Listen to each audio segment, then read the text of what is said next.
Honorable members, in view of time constraints,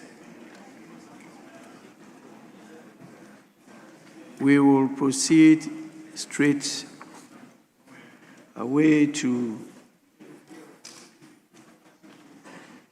formal communication by the Speaker.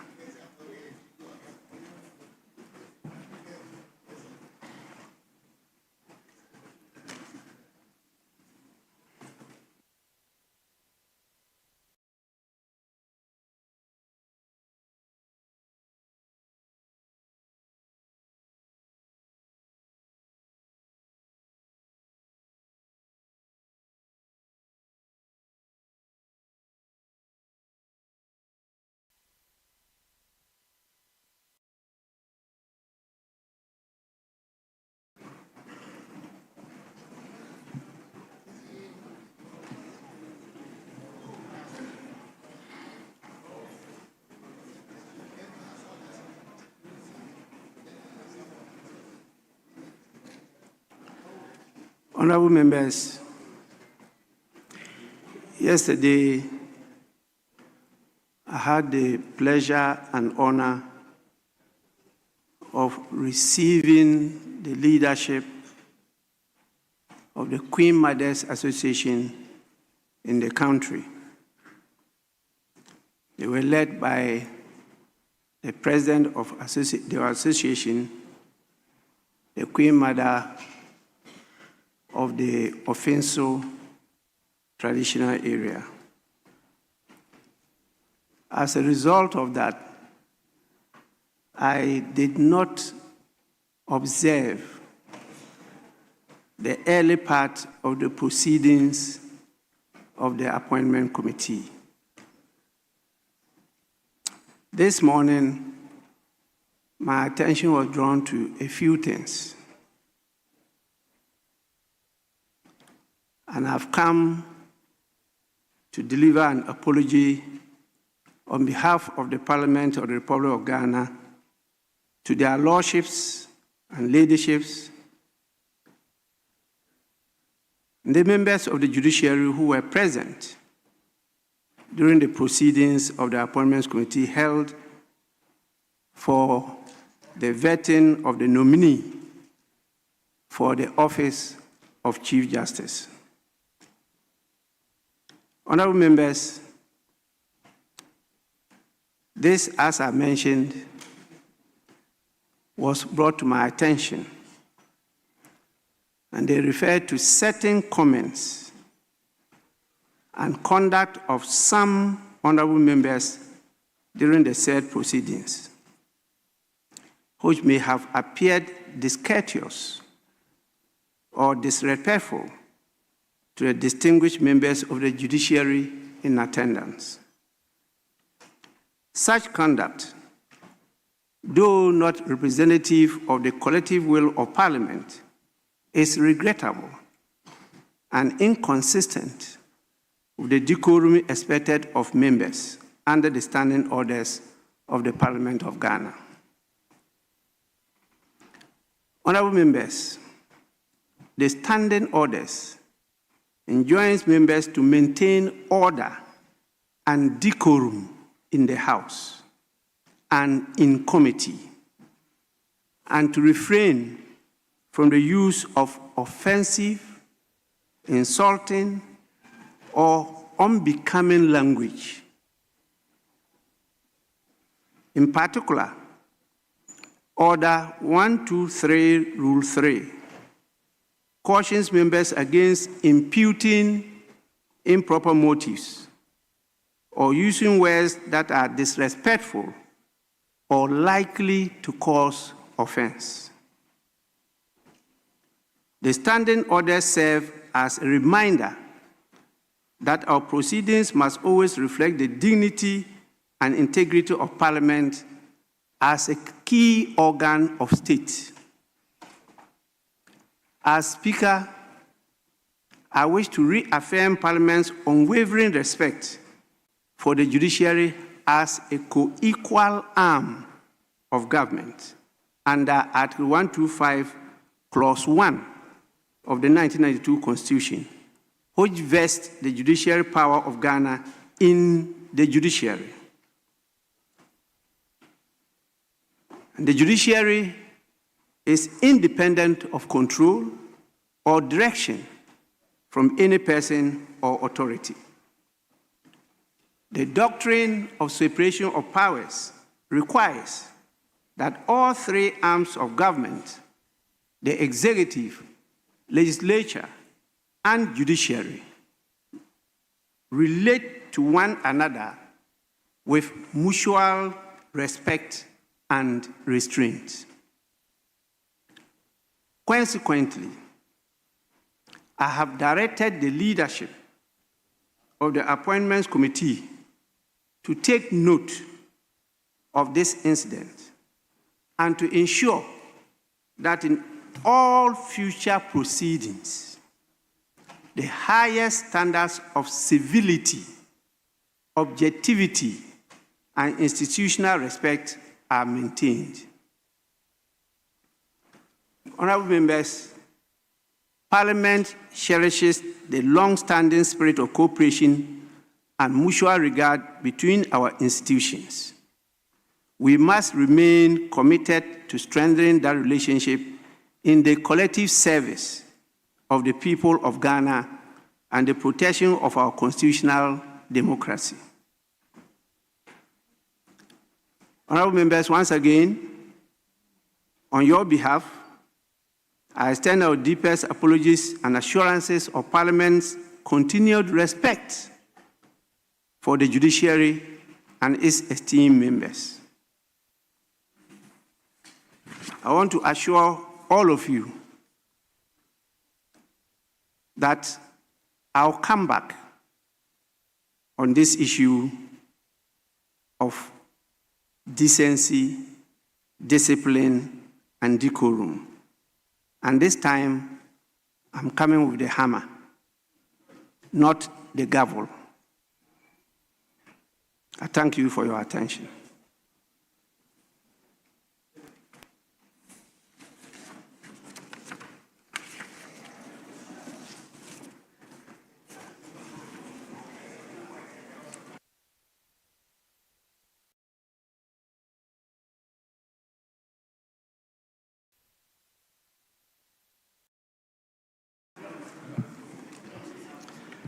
We now take item 6, correction of votes and proceedings and official reports. Honorable members, we'll start with the correction of votes and proceedings of Friday, 7th November 2025, page 1.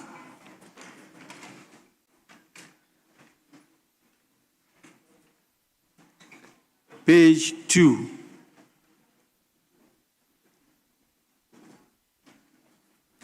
Page 3.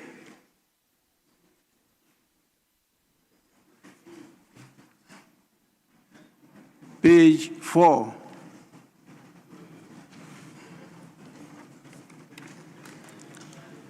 Page 5.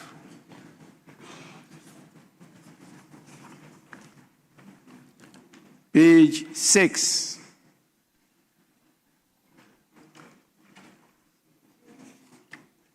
Page 7.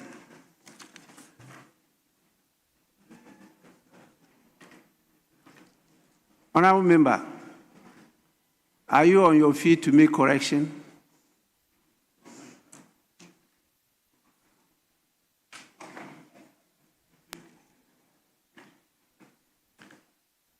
Page 7.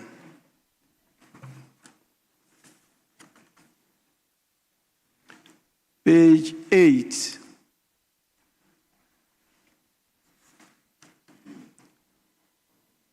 Page 9.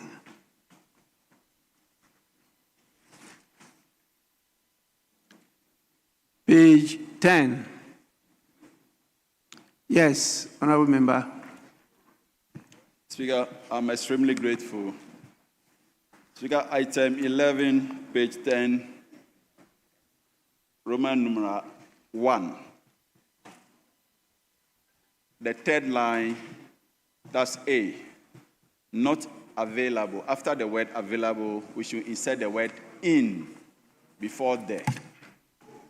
Then again, the amendment advertised in the name of the committee chairman by my colleague Edem Agbana. The next name, which is Isaac Boamanyako. Boamanyako is a hyphenated name. So if that could also be corrected. Thank you.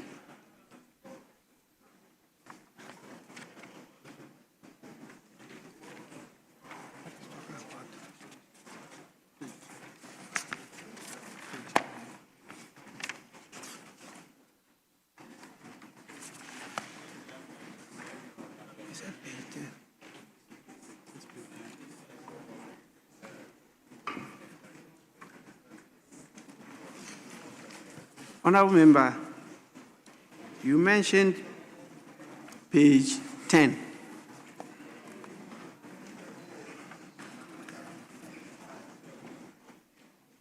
And you said item 11. I don't have Okay, that. Speaker, item 11 Page 10. had a continuation at page 10, which is Roman numeral I, or 1. Also, page 9, item 11, which continues at page 10. That's what you are referring to. I'm properly guided, Speaker, exactly so. Okay.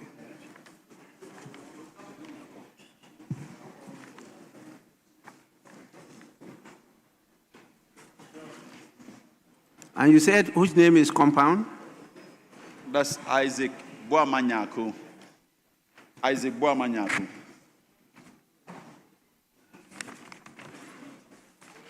Thank you so much. You're welcome, sir. Yes. Were you up on your feet on the same corrections? Yes, Mr. Speaker. Thank you. Thank you. Page 11.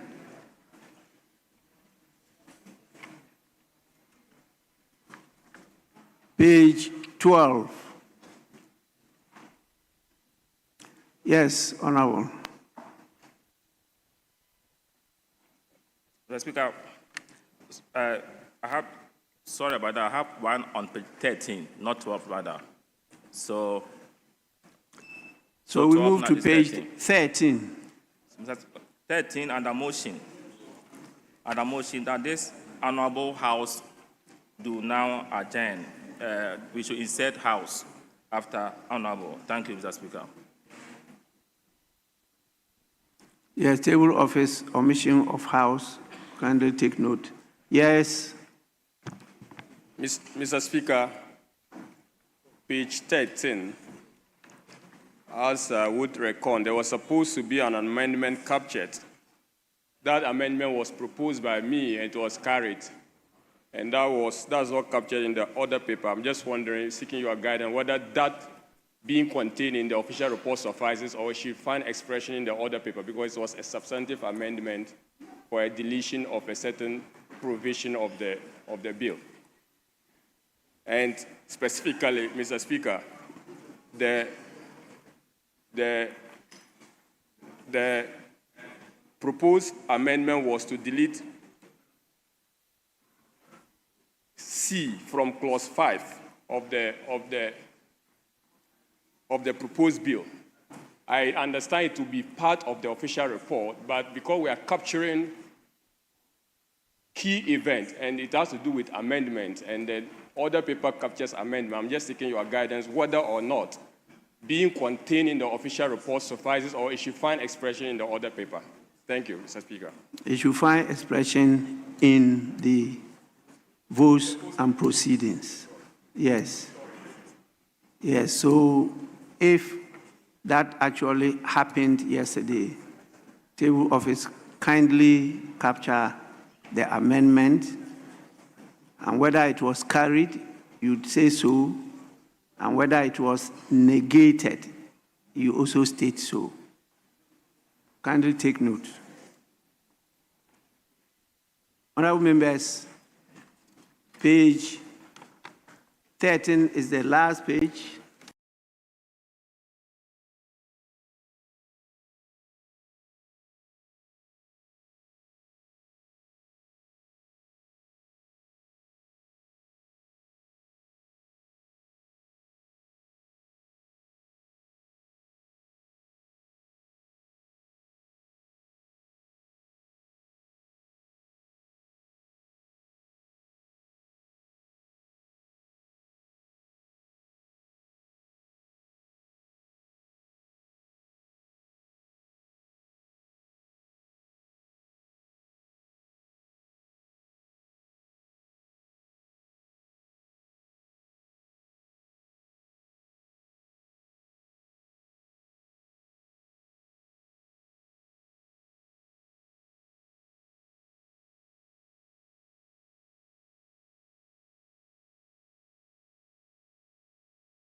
is from the Amanfrom Presby Basic School.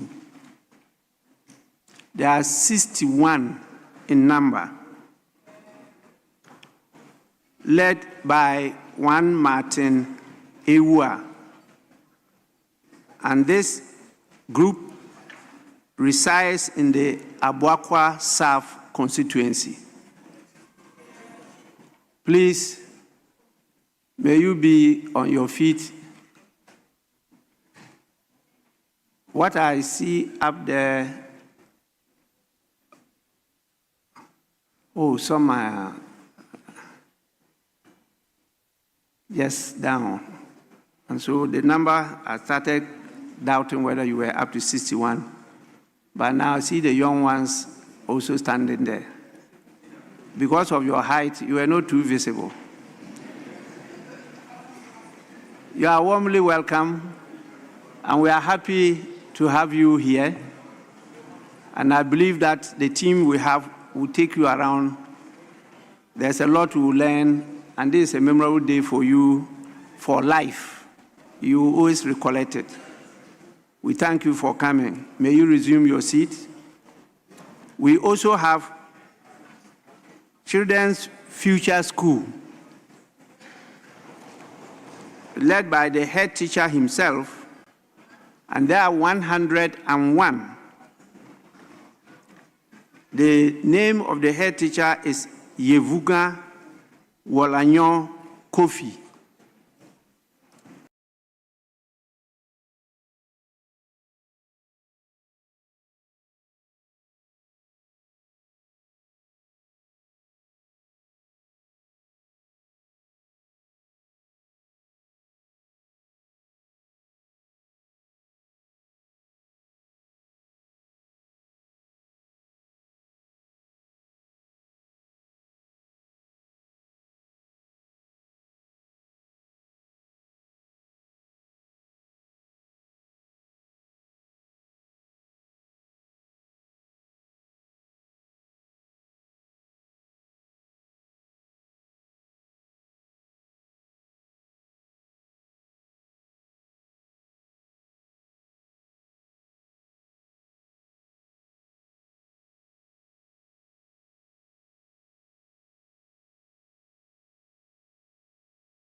Please, you are also warmly welcome to Parliament.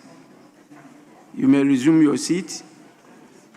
The last but not the least, we have Uncle Rich School.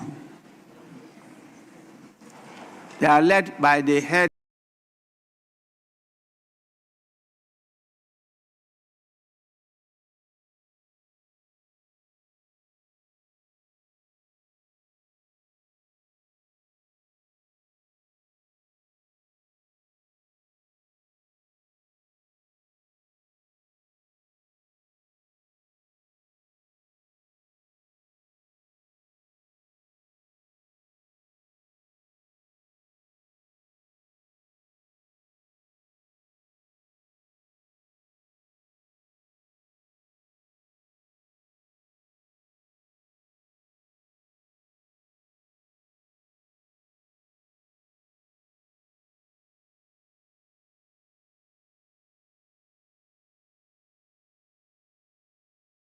teacher. Order 767 of our standing orders.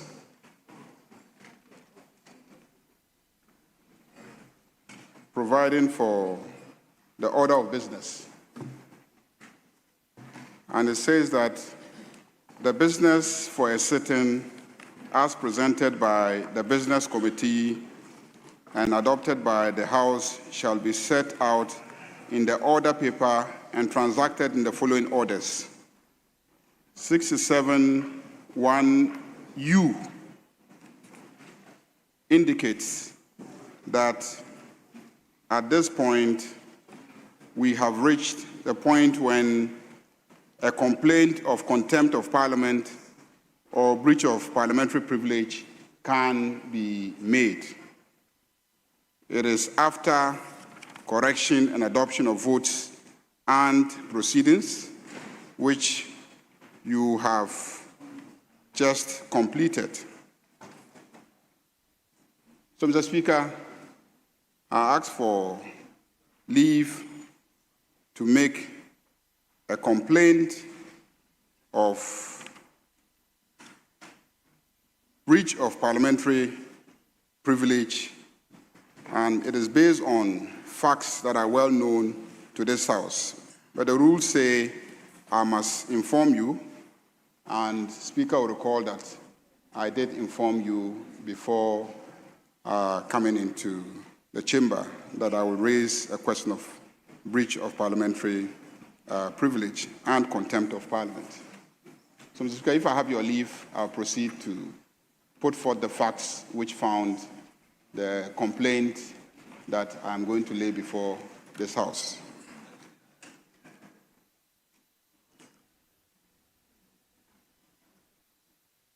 You are raising point of order, Honorable Minority Chief Whip, or why are you on your feet?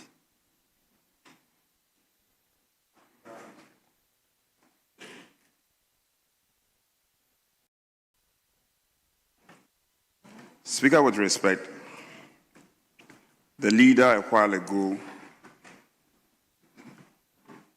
referenced Order 67, and he further went ahead to conclude on Order 67(u). Speaker, the practice in this House, as I do know, and Speaker, we are at your guidance, we have business for the day advertised. If you proceed further to look at Order 67(2),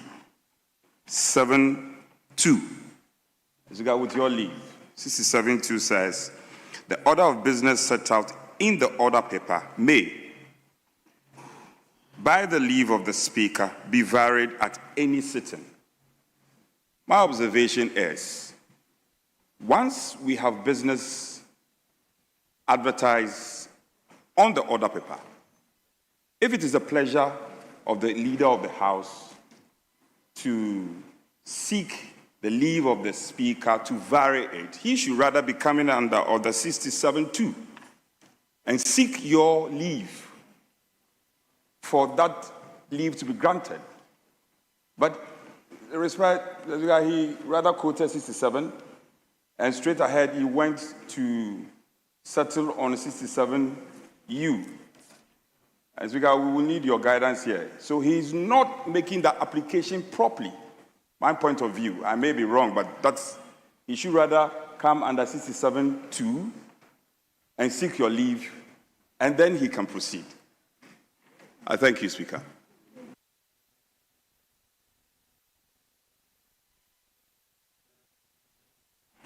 Majority Leader. Mr. Speaker, the order says that at the time appointed in the order of business for making complaints of contempt of Parliament or breach of parliamentary privilege, a member, after having notified you prior,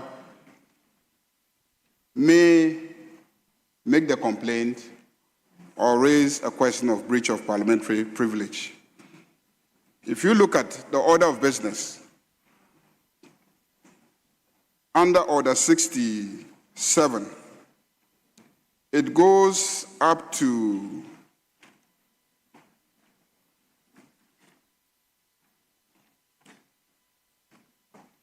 1, 2, 3, 4, 5, 6, 7, about 30 different items. Now, if you look at the items, you will see that after correction of votes and proceedings and official report, which is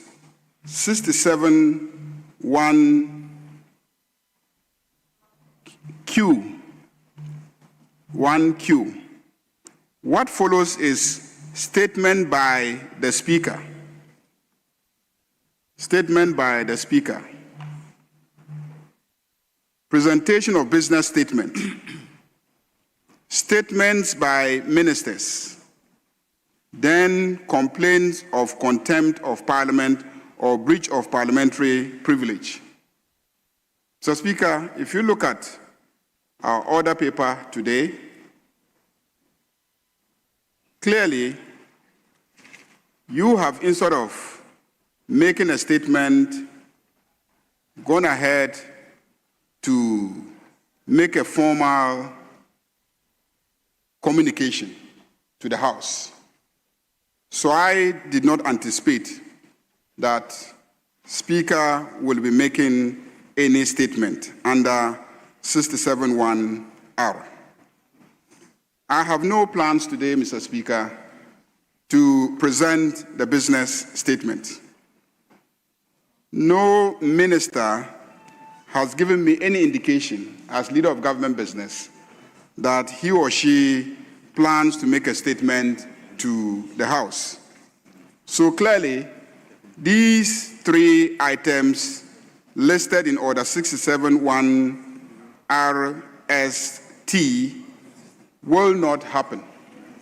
And so automatically, we are at item 67(1)(u), which is complaints of contempt of Parliament or breach of parliamentary privilege.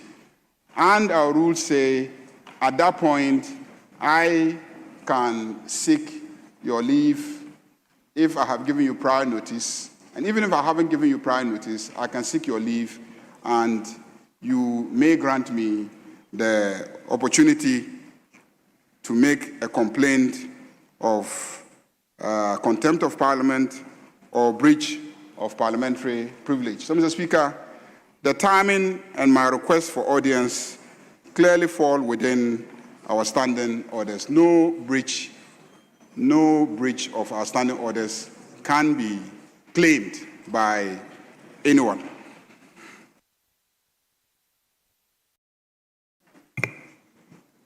Yes, Minority Deputy Whip. Thank you, Mr. Speaker. Mr. Speaker, as much as we don't know the nature of the contempt the majority leader seek to make, but the approach and the way he's coming before you, Mr. Speaker, is wrong. Mr. Speaker, if you read Order 67 as the majority leader quoted, even the heading is Order of Business. Mr. Speaker, and 67(1), like he said, the business of a sitting as presented by the business committee and adopted by the House shall be set out in an order paper and transacted in the following manner. Mr. Speaker, we have an order paper today.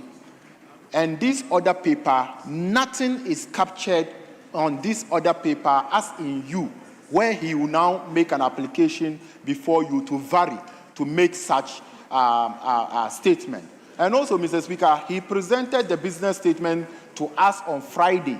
There was never any indication that such matter will rise. So if the matter just suddenly arisen, then he should look for the proper order to appear before you for you to grant him leave. But Mr. Speaker, I strongly make the point that the order that he quoted to seek for your leave is wrong. There is nothing captured on today's order paper that talks about contempt issue where you have to vary or you have to look at the order now. It is not captured on our order paper. So the proper standing order, the majority leader should look for it and then appear before you properly. If it is a matter that has suddenly arisen that he wants to appear before you, there are ways that he can do it. If we come under Order 93.1, when we get to time of statement, where you want to make a matter of urgent public importance, which constitutes the conduct of a member that you think that must appear before the Privileges Committee, then you do so. But on our order paper today, there is nothing there for you to vary and jump to you. Nothing is captured. So for that matter, Mr. Speaker, he's not properly before you, and I think that the majority leader should be ruled out and the right thing should be done. I thank you, Mr. Speaker. Honorable members, this is a very simple matter. I don't know why it has generated a debate. Honorable members, my understanding of what the majority leader has done is to seek my leave.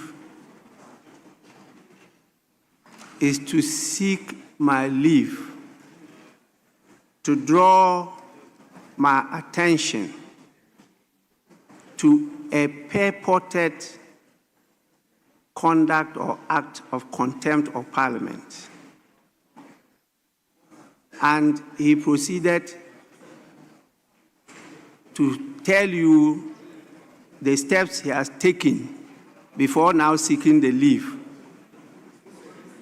And the first step was to give me prior information, that is notice, which he referred to.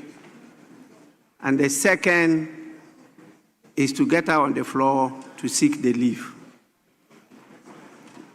Why is he seeking the leave?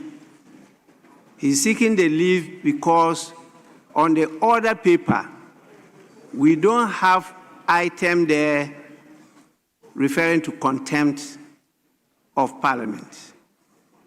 If we had the item on the order paper, then there will be no need for him to seek leave because it's already on the order paper. But when it's not on the order paper, you have to seek leave. The timing which he did was to look at what is said on the order paper vis-a-vis the standing orders. And you know from the order paper, we try to follow the order as set out in the standing orders. And so when you go through prayers, roll call, national pledge, message from the president, all those are said because of time constraints. We couldn't go through roll call, national pledge, and the rest. Then the item I took was 5, formal communication by the Speaker, which is captured in the Standing Orders 67(1)G. And so you follow down. And so when you follow through and you see that something that is captured in the order is not appearing on the order paper, but you want to raise it on the floor, then you now seek the leave of the Speaker. If it is on the order paper, you don't seek the leave of the Speaker again because it's there. And that is what he did. And so you see that after my formal communication, if you go through the rest, the next item from all the rest is what he has raised after the correction and adoption of votes and proceedings and official reports is what? Complaints, because we don't have any statement because I made my formal communication. Presentation of business statements, there's nothing like that. Then statements by ministers, there's nothing. So the next one is complaints of contempt of Parliament or breach of parliamentary privilege. And that is why he stood up to seek my leave, because that item is not captured on the order paper. If it were captured on the order paper, I will refer to it, and there will be no need for him to seek my leave again. So the majority leader has not done anything out of order. He is in order, and I'll grant him the leave to raise the issue. Please, majority leader, you may do so now.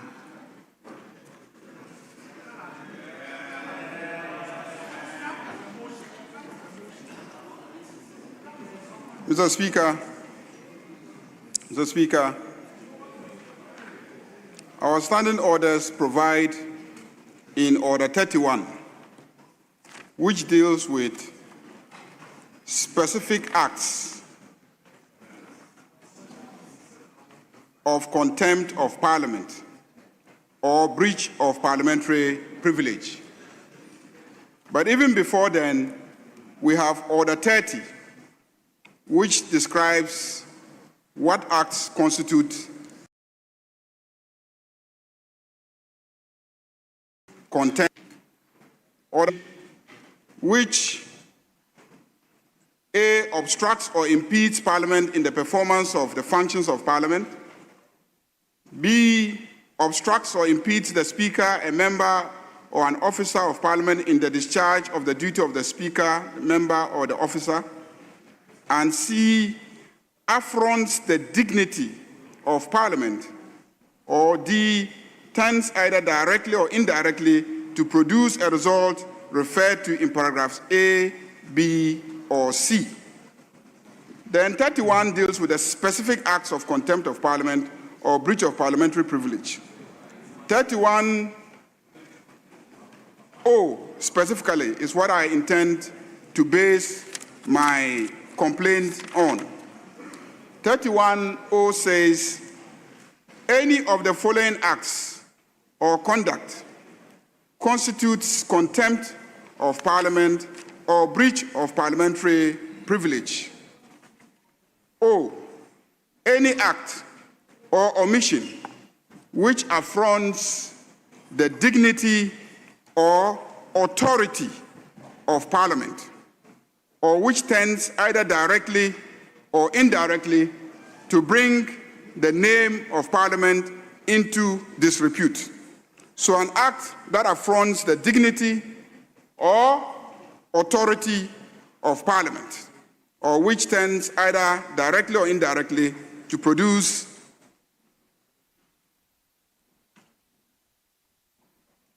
indirectly to bring the name of Parliament into disrepute. Mr. Speaker, I think somewhere on the 22nd of July, this House passed a resolution constituting the delegation of Ghana to the ECOWAS Parliament, ECOWAS Community Parliament. Mr. Speaker, if you recall, we had removed the name of the minority leader, Honorable Afenyo-Makin Alexander Kwamina, member for Efutu, from the list of Ghana's delegation to the ECOWAS Community Parliament. So, Speaker, this resolution of this Parliament was communicated to the ECOWAS Parliament by, I believe, your good self. Mr. Speaker, the ECOWAS Parliament convened to sit in Port Harcourt in Nigeria from the 25th to the 28th of September 2025. That's Port Harcourt in the Rivers State of Nigeria from 25th to 28th September 2025. Mr. Speaker, this Parliament's delegation as constituted by our resolution, went to Port Harcourt and they met the Honorable Afenyo-Markin Alexander Kwamina sitting there and refusing to give way as directed by this parliament. Indeed, whilst our nominated delegation were there and it was time to swear in members, the ECOWAS parliament refused to swear in Ghana's delegation. They refused to swear in Ghana's delegation and said that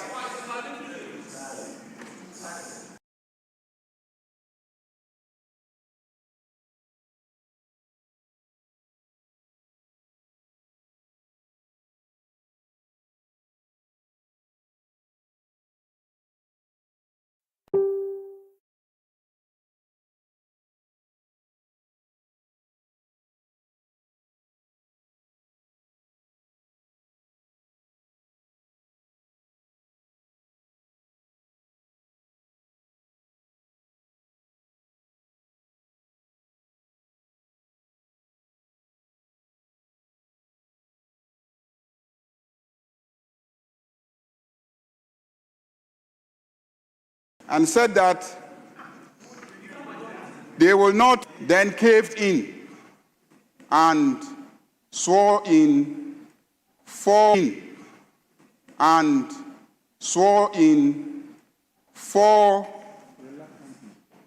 members of our delegation. Mr. Speaker, the Honorable Afenyo-Markin Alexander Kwamina was at that session of the ECOWAS Parliament, attended that session of the ECOWAS Parliament in clear defiance of a resolution of this Parliament. In clear defiance of a resolution of this Parliament. That is why, Mr. Speaker, I have cited the provisions of Order 31-0, which says that any act or omission which affronts the dignity or authority of Parliament, Mr. Speaker, and let me emphasize, authority of Parliament, any act that affronts the authority of the Parliament of Ghana or produces any such effect, if you live in an Ohio constitutes zip code and have contempt of zero Parliament DUI and a breach of parliamentary privilege. Mr. Speaker, by defying this Parliament resolution, removing him from the delegation to the ECOWAS Parliament, and actually going to Port Harcourt and attending the session, Mr. Speaker, he has clearly affronted the dignity and engaged in an act that constitutes an affront to the authority of this Parliament.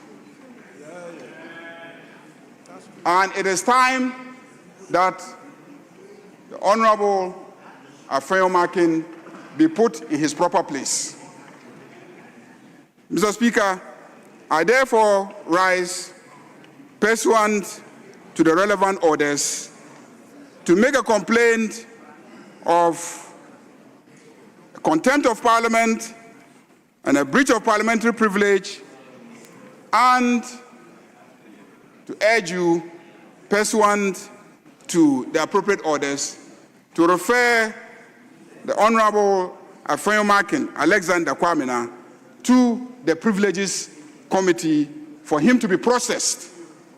And if indeed the committee comes to a conclusion that my contention that he indeed went and attended the session in clear defiance of our resolution, and that act constitutes an affront to the authority of this House that the appropriate sanctions be executed in relation to the Honorable Alexander Kwamina Afenyo Markin. Thank you, Mr. Speaker.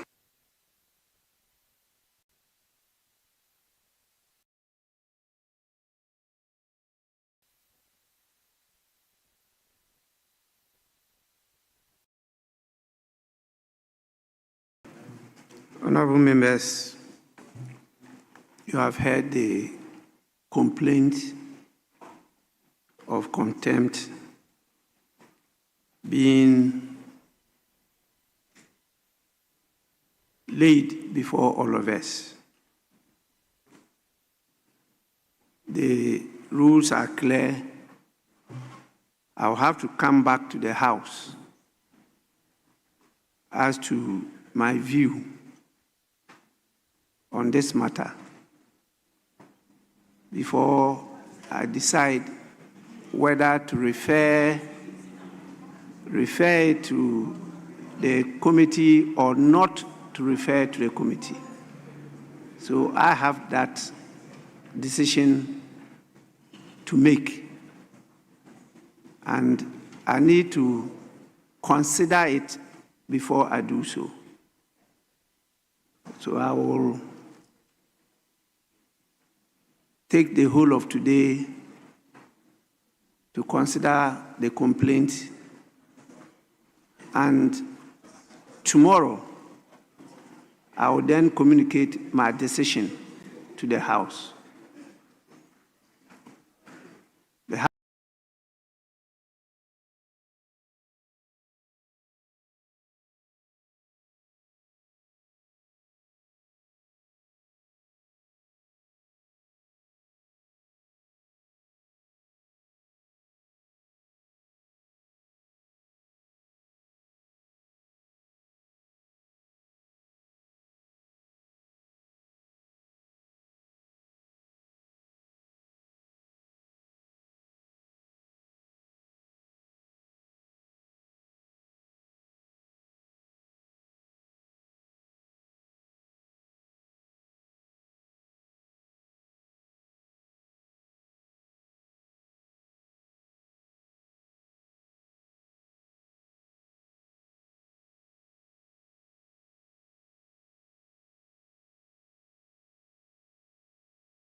You want to drop your auto insurance rate? Then don't skip this video. Take a look. I've removed my personal info, guys.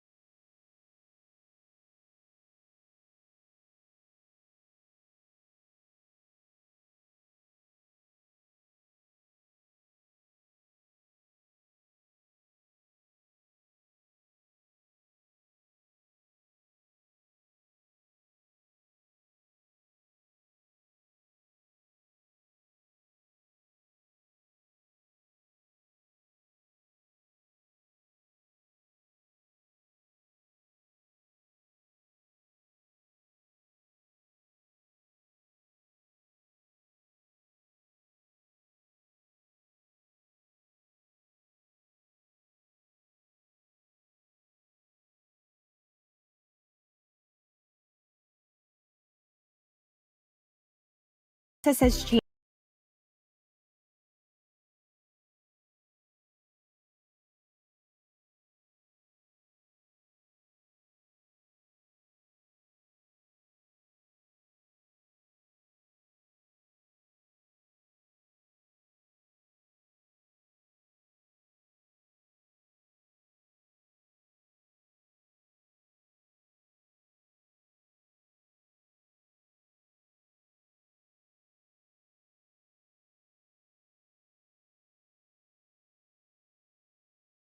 So that is the reason why I think the table office decided not to advertise the question. Maybe they should still have advertised the question so that we can request for a rescheduling of the questions. So, Speaker, I think that should answer the issues raised by the Honorable Minority Chief Whip.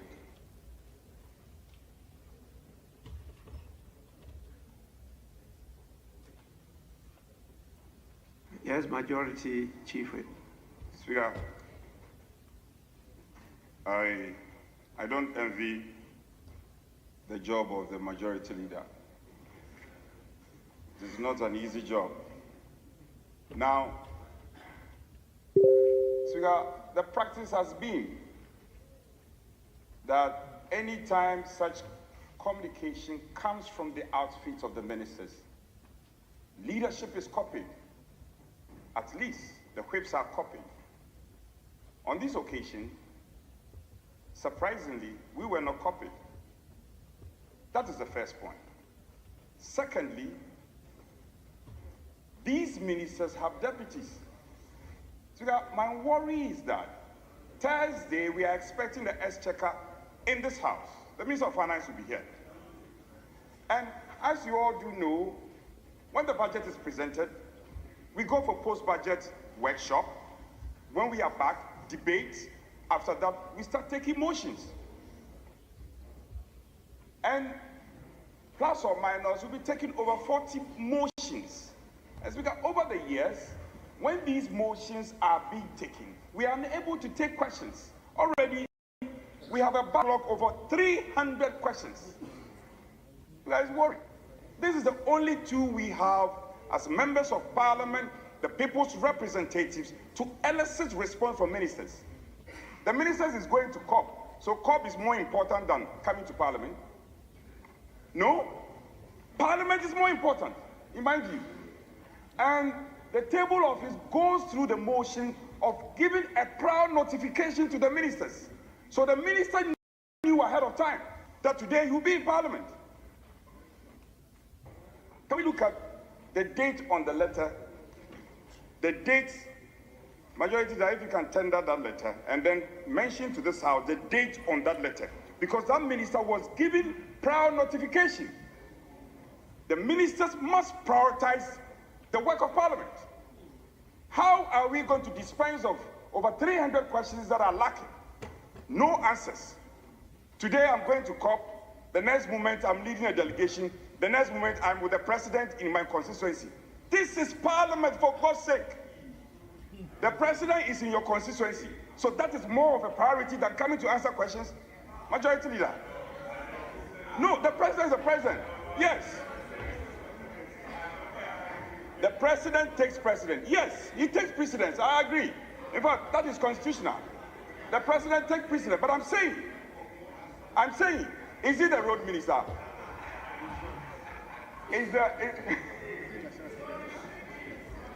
No, the minister for labor, jobs, and employment. Is he the road minister? Is he the road minister? Because I think this defense that the majority leader is struggling to put out is lame. It cannot stand on its feet, and he must find better reasons to ascribe. The labor minister must be called to this house. I plead with you that you should direct wherever the lands minister is, he must find his way to the Parliament of Ghana.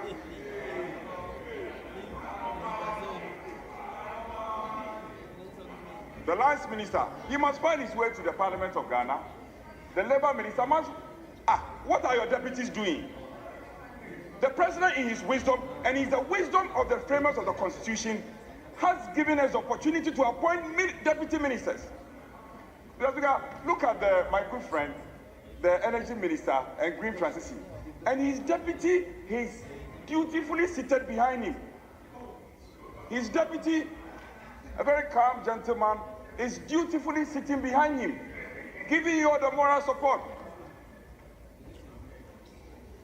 The labor minister will not be here. His deputy will not be here. The lands minister will not be here. His deputy, for God's sake, is a member of parliament. Honorable, the lands minister's deputy, if you may indulge me, the lands minister's deputy, our good friend, one of our own, Honorable Yusuf, he is a member of parliament. He is also not here. The two of them are attending to COP. Wait, Ghanaians are listening. After 4 years, you go to Brazil for Brazilians to vote for you. We cannot accept this reason. We cannot accept reason. So he must find a better reason and probably reschedule.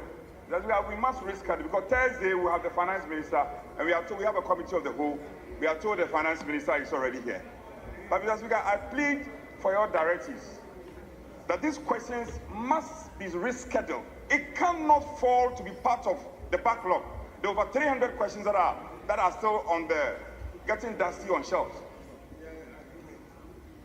So tomorrow the minister should be here. Employment minister, the lands minister, he must take the next available flight from Brazil and come to Ghana. His first duty is to represent the people of this country. That is why he was vetted by this house. And you go to COP and join at Brazil. He must find his way here. He's drinking coconuts in Brazil. We need your directives.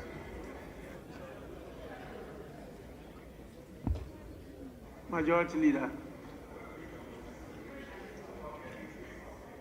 Right Honorable Speaker, the Minority Chief Whip has carved a very good image for himself in this chamber when it comes to environmental matters. A peace plan for Gaza. For the plan to advance, Hamas must disarm.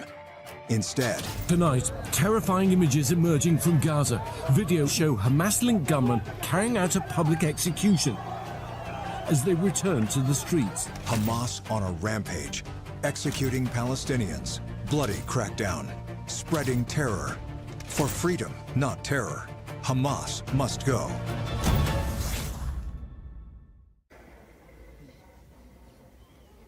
Every day that there is a debate in this chamber on environmental issues, the quality of his delivery is often reported live on the media. Copiously, his mastery of environmental issues are well known. It is therefore shocking, Mr. Speaker, shocking that when the minister who is acting as Minister for Environment,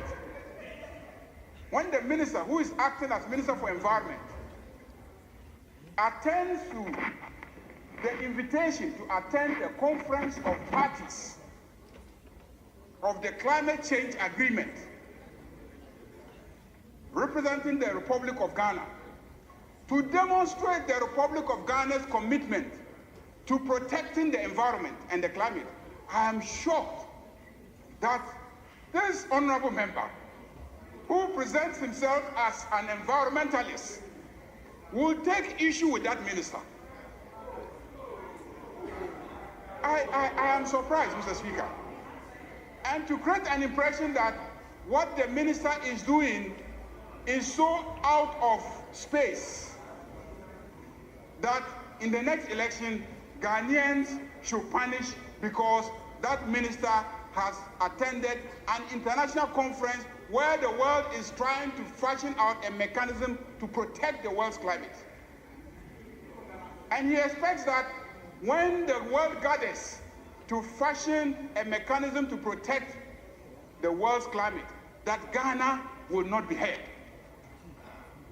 I am surprised. But I won't say anything.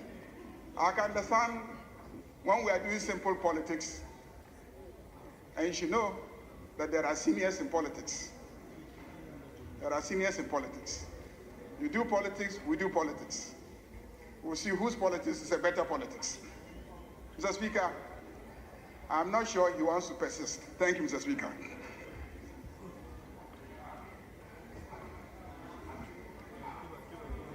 Yes.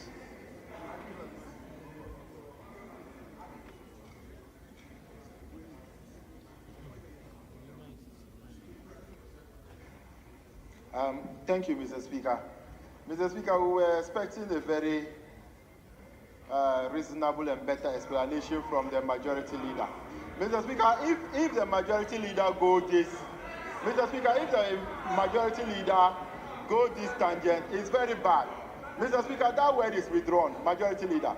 Mr. Speaker, our environment is almost destroyed. Our environment is almost destroyed. Galamsey is everywhere, and you think that we don't need our acting environment minister in Ghana, but rather we need him in Brazil? Is that what you are saying? When we have nothing more to call an environment, when it is being destroyed, when our bodies, water bodies are polluted, when there is Galamsey everywhere, where people are dying as a result of our environment being destroyed, and you think that the minister should be in Brazil? Majority leader, I think you can give us a better explanation. Then we can move ahead and answer the other question. But the response and your reasons for saying that he has attended to represent us on this. We need him in Ghana to talk about environment issue, to address our environment challenges, to address Galamsey. So, Mr. Speaker, he should give us the better explanation than the one that he has given. It is inadequate.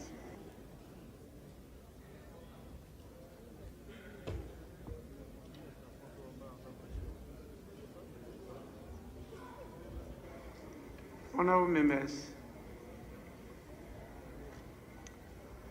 this matter has been recurring for some time now,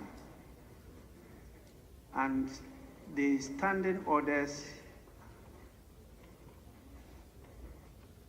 have elaborately detailed out the process, the procedures on this subject matter. And you need the service led by the clerk.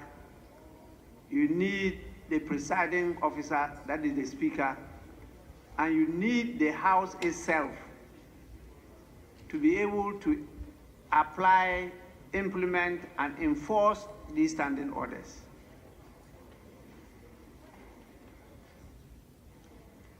And you all know that when you issue the question to the minister or a member or an independent commission, constitutional commission, that is an order. That is an order to the person to attend upon the House.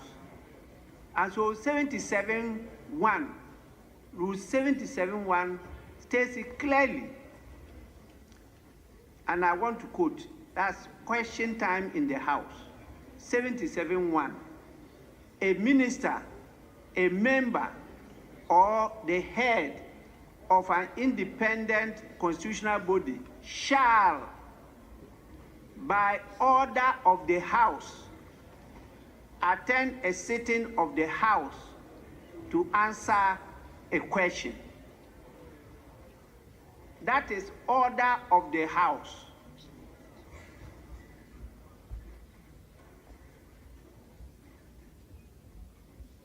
It's not of the Speaker, but of the House. In some circumstances, I represent the House or Parliament. When it comes to sessions like this, I preside. And what you ask me to do is also spelled out in the standing orders. And so at this time, it's the House. You have ordered the person to appear before you to answer the question. Now, I've just been given some communication emanating from the two ministries. One, Lands and Natural Resources, and the other, Labor, Jobs and Employment. The letter from Lands and Natural Resources says, dated November 7, 2025, talks about the questions, and is signed by the acting chief director of that ministry to the clerk, and it's copied the minister, drawing the attention to the fact that the minister is currently out of the jurisdiction representing the President of the Republic at the World Leaders Summit at COP30 in Berlin, Brazil.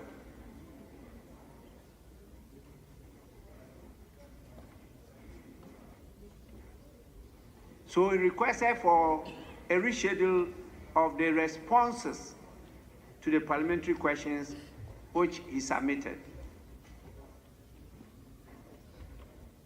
I was told, or I'm told, that this was referred to the leaders of the House, majority and minority leaders, and they agreed that the questions be rescheduled.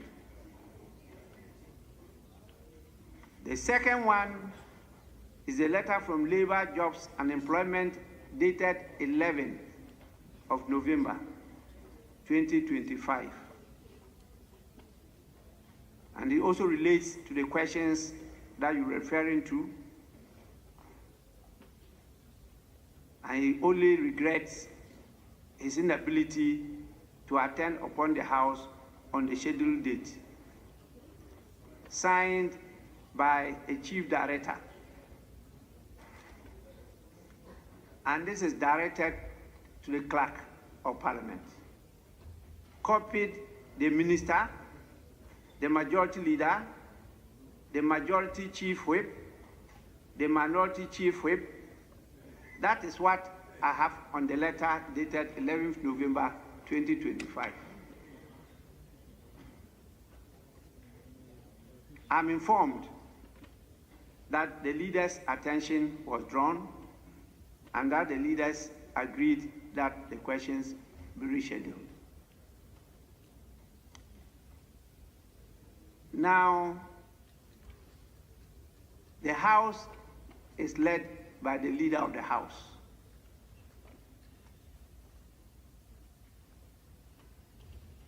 If the leader has truly consulted with his colleague and they agree that it be rescheduled, then I, as the person going to preside, should have been given some prior information. I have not been given. Based on the decision of the leaders, the table office proceeded to reschedule. In fact, I will not use the word reschedule, but to withdraw them, the questions and the answers from the order paper, which meant that they will have to go back to the business committee to be rescheduled. They themselves at the table cannot do that. It is the business committee that will do that. But I want to emphasize this. It is the order of the House that the member, minister, or head of the independent constitutional. The Milwaukee Surge, it's ridiculously better. The Milwaukee Surge is effortless. There really isn't any noise. Even if we go to a larger bolt, it's always quiet. Well, I would say that the Surge has to be half as quiet as a traditional impact. If I'm working in an occupied space, it's important that they don't have to hear quite as much noise. The way these orders are being treated, the orders of the House should be taken more seriously than is being done. It means that members themselves can ask questions and just write to say that I regret my inability to attend to answer the question. And then you take it as a good reason why the member should not be present to answer the question. I don't think that is right. And so, please, leader, I'm saying this because we are at another critical juncture, constitutional reforms. And these experiences are all to guide us as to take the decision whether to continue what we are doing or to discontinue it. And that is why I'm amplifying this matter. More so as the House has bent over to allow deputy ministers to represent their ministers on the floor of the House to answer questions. I say so, bent over, because by our constitution, deputy ministers of sectors are not ministers of state. It's stated in the constitution. But we have bent over because they are to assist the minister. And so if the minister says, go and assist me on the floor of the parliament, he is right to come and assist the minister by representing the minister. And so the House decided to accept that. And that has been the practice up to this time. And so if the minister cannot attend, at least the deputy should come to represent the minister. It's just to read the answers, and that will give them the opportunity to also learn on the job by responding to supplementary questions, so that the ministers can keep their deputies abreast with what is happening at the ministry. If you are not able to do that, then we are not grooming successors, people to take over from us. Please.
Honorable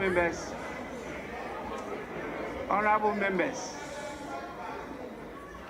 please, I want us to take this matter seriously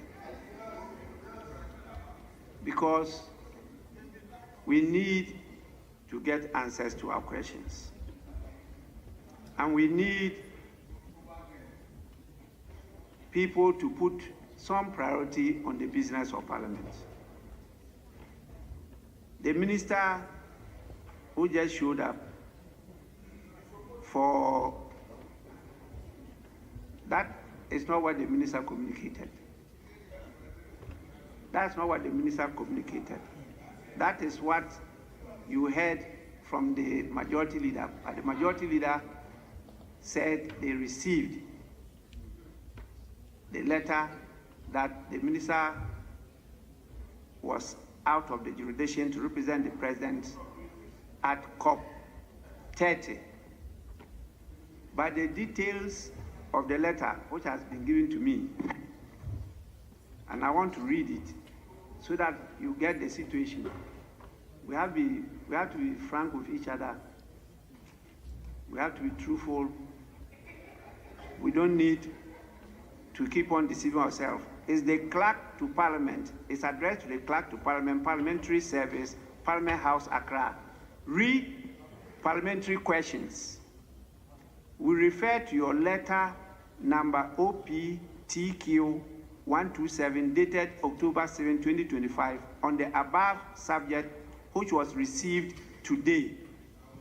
And I told you the letter is dated November 7th.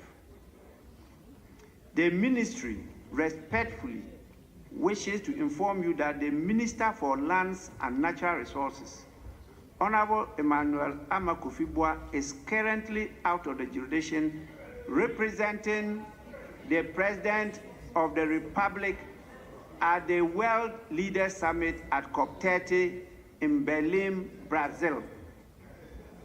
He will be arriving in the country on Monday, 10th November 2025, and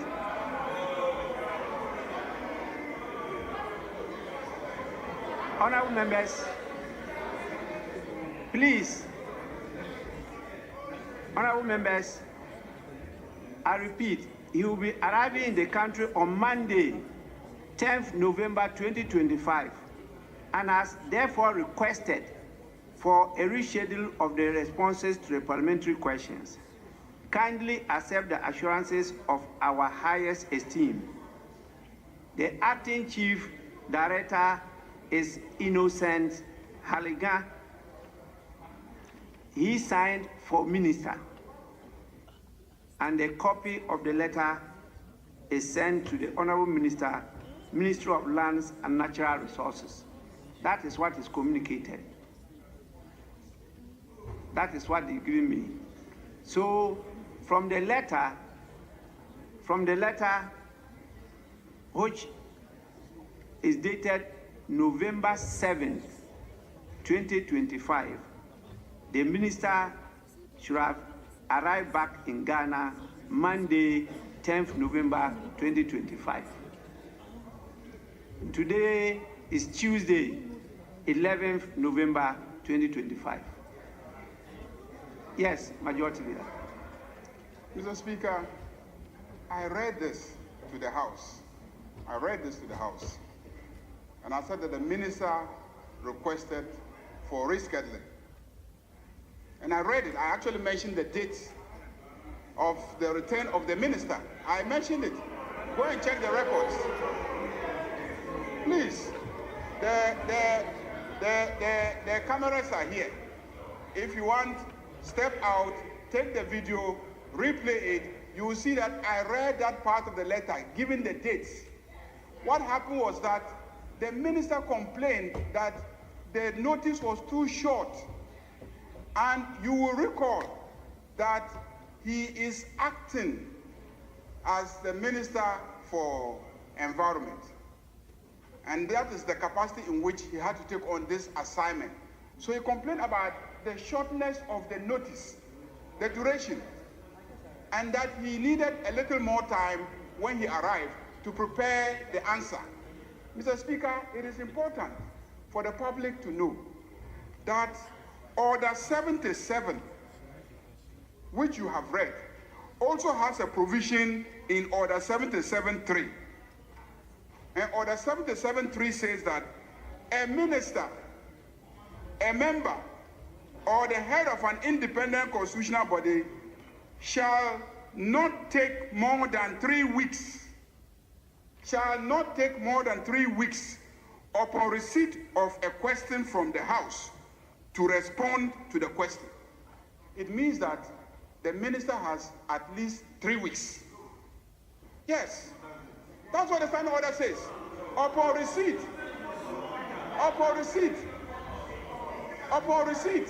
So I explained this extensively last week, that sometimes the questions we ask require that ministers go out to the field to gather the information.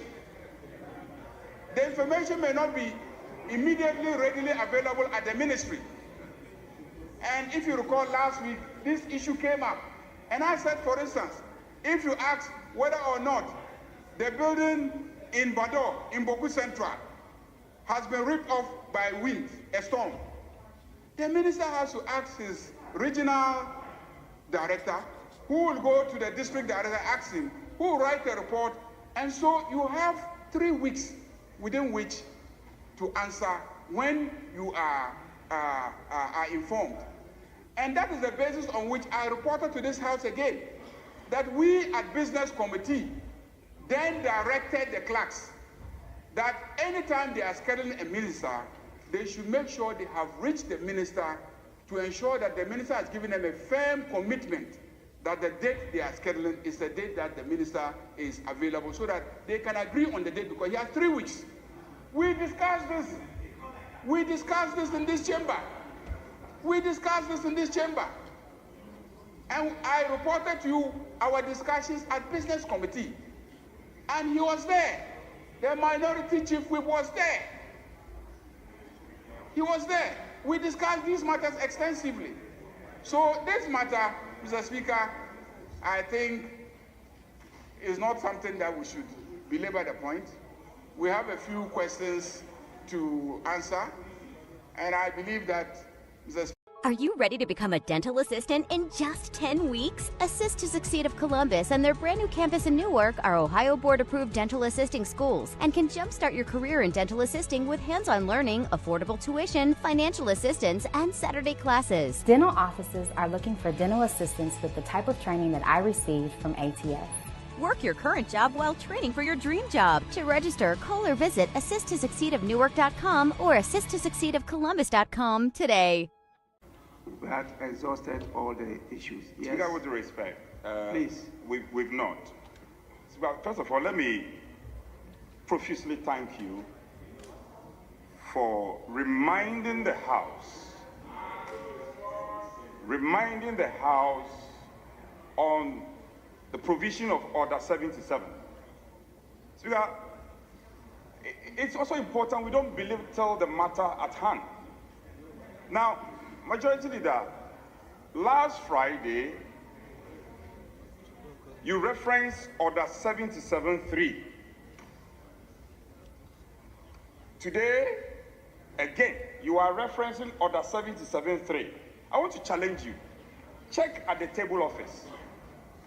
There are over 300 questions that are outstanding. I tell you, most of the ministers stand in defiance.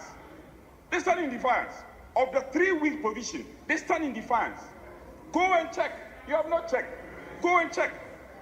Speaker, what the majority leader should be doing, listen to me. What the majority leader should be doing is to be carrying the House along. The business statement is you always have the first copy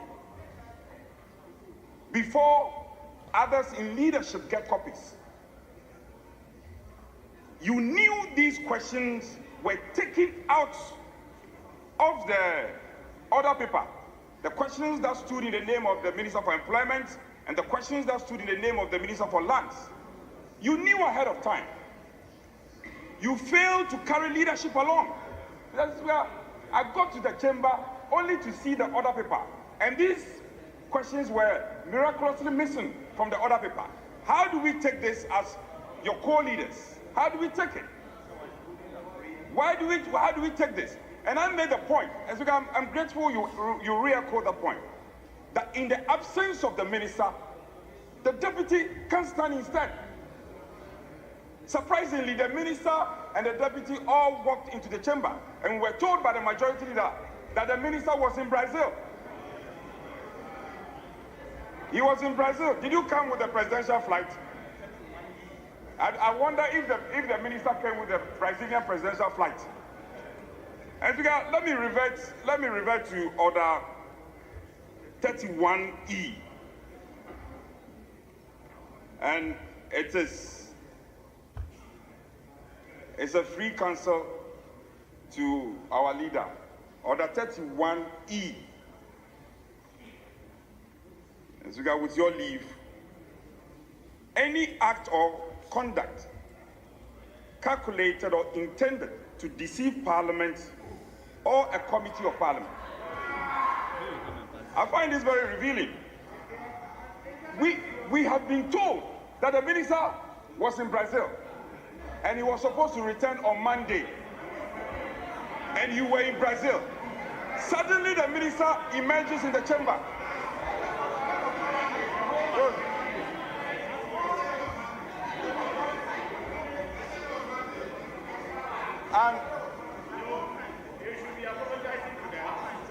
And again, Siga,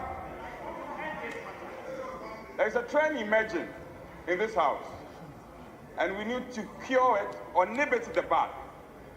The majority leader keeps saying, I'm telling the table office they have to write to the minister. That is known, that's what they do always. You should be commending the table office. They have been doing all this work all these years. It will not take you, the majority leader, to tell them to write to the minister. That is what they do anyway. The reasons why we have 300 questions outstanding is for the majority leader to answer. And you are providing shield. You are just shielding the ministers. When we program, we go through the motion and the questions are programmed. You come on the floor and shield the ministers. And you are giving reasons. That is why the questions are compounding. I'm repeating myself for emphasis. You are the front bench. Go and bring your ministers. That's because I am very worried. Why the over 300 questions cannot be answered. And the questions are outliving their usefulness. We file the questions, the ministers will give excuses. I'm in Brazil, I'm drinking coconut in Brazil, and all that. What is that? What is that? You have coconut in Ghana. Why do you go to Brazil to drink coconut? Honorable members, 5 minutes suspension of sitting. Just 5 minutes.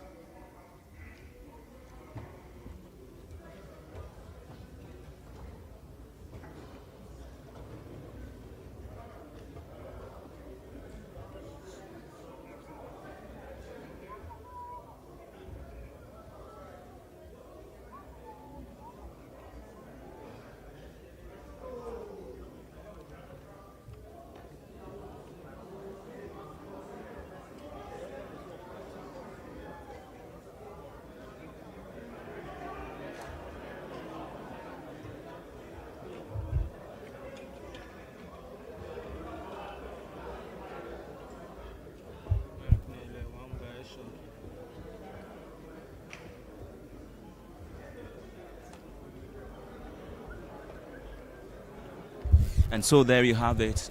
Indeed, it has been a very eventful one up until now.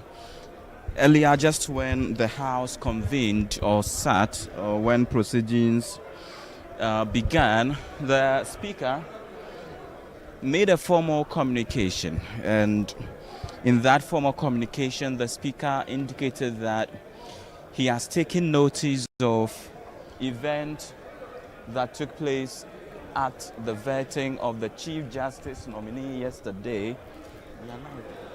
At the Chief Justice's nominees vetting yesterday, basically talking about the exchanges that ensued between the majority and minority leaders, which also resulted in a number of breaks. In fact, there was an early break, which was to just allow cool heads to prevail, after which they came back. There were still some few interjections and objections here and there. The Speaker says yesterday he had received a delegation, and so upon receiving that delegation, he could not follow the early part of the vetting process. And this morning, his attention was drawn to what happened at the vetting room. And indeed, he makes the case that, relying even on the standing orders and how Parliament,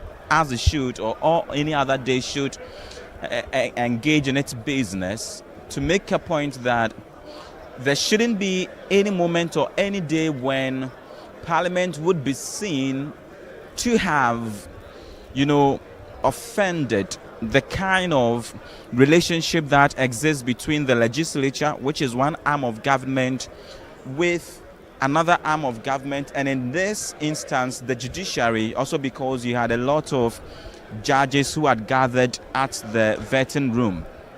Consequently, the communication the Speaker made was to the effect that he, the Speaker, in and on behalf of Parliament, has apologized to the judiciary and to 8 members for the exchanges and the minority walkout that characterized the vetting on Monday.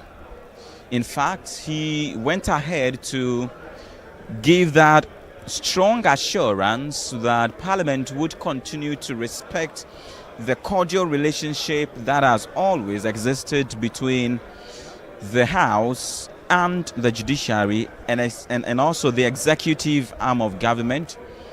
Now, the other leg to that communication, take away the apology, he goes ahead to also make it known that he has directed leadership of the appointment committee to take notice of the incident that which happened on Monday during the vetting, and ensure that in all subsequent proceedings and in all subsequent public hearings of the committee, nothing of the sort is recorded again. In fact, he stresses on the need to ensure decency, the need to ensure institutional respect, and the need to ensure decorum in all future engagement of the appointment committee, which is one that he makes quite strongly, and it is a communication that he has issued and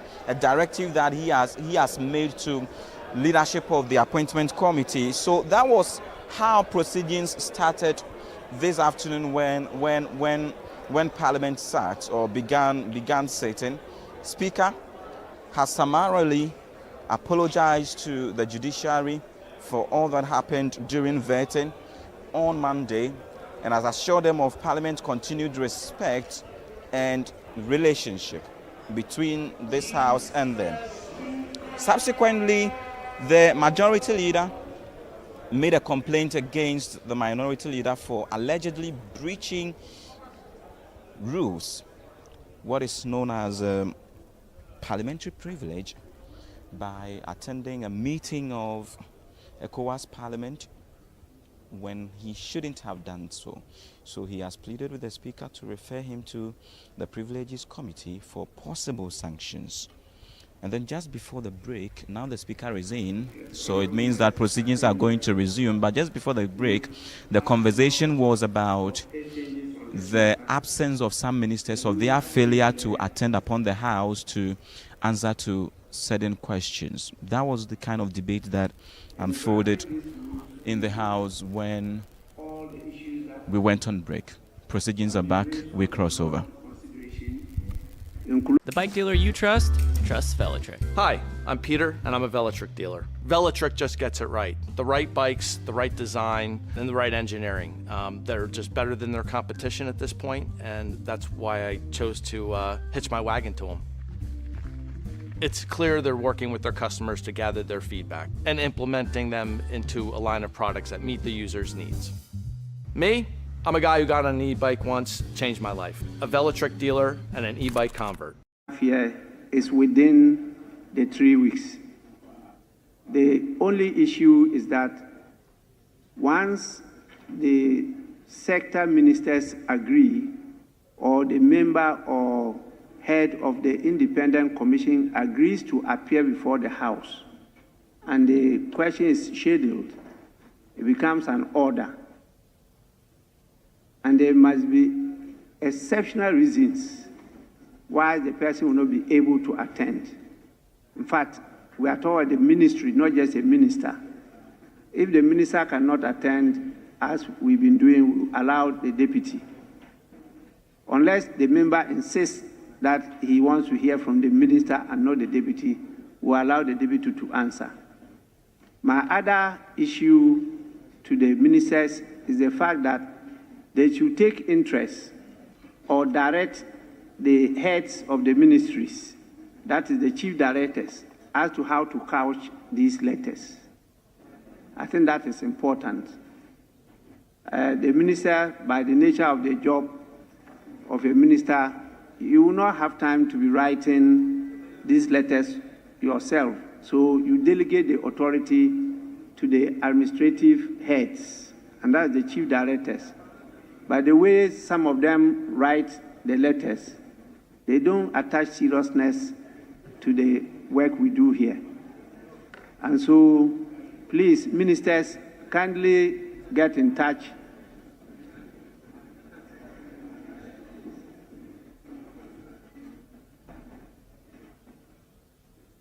Kindly get in touch with the chief directors to take these things seriously. And when you give instructions to them, the way they couch the letters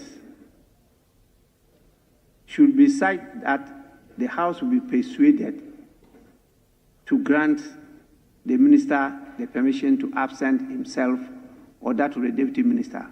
But the wordings of some of the letters need much to be desired.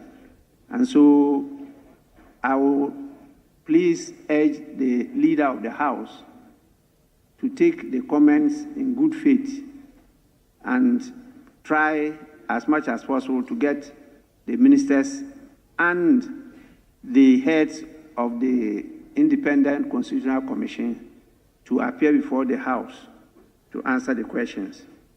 This has been dealt with, and I'm reminded that in my absence, this was discussed and is being raised again. It means it's of concern to the House. So please, let's try to resolve it. But the practicality of the system we have now is such that the bureaucracy is still weak.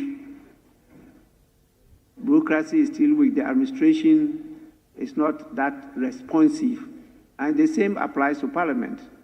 We are also not too responsive to queries from the public as a result of the capacity of the bureaucracy. So let's take this in good faith, but try as much as possible to enforce compliance to our standing orders. Yes, Majority Leader.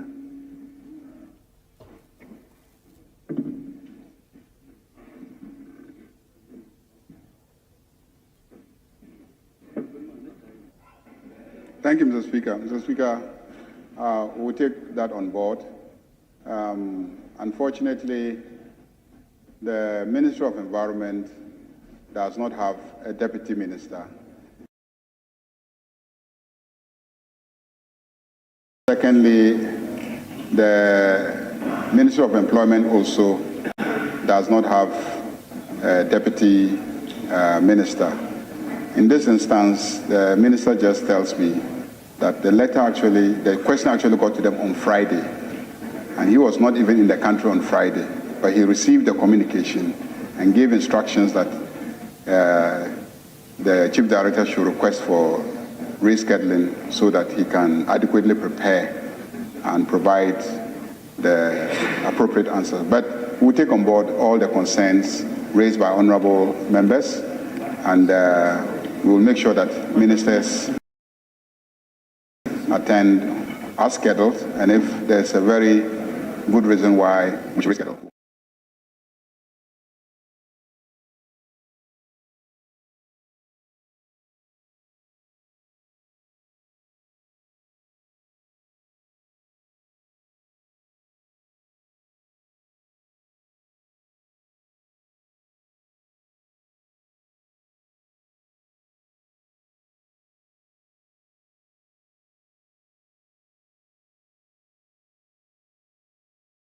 That was your seat.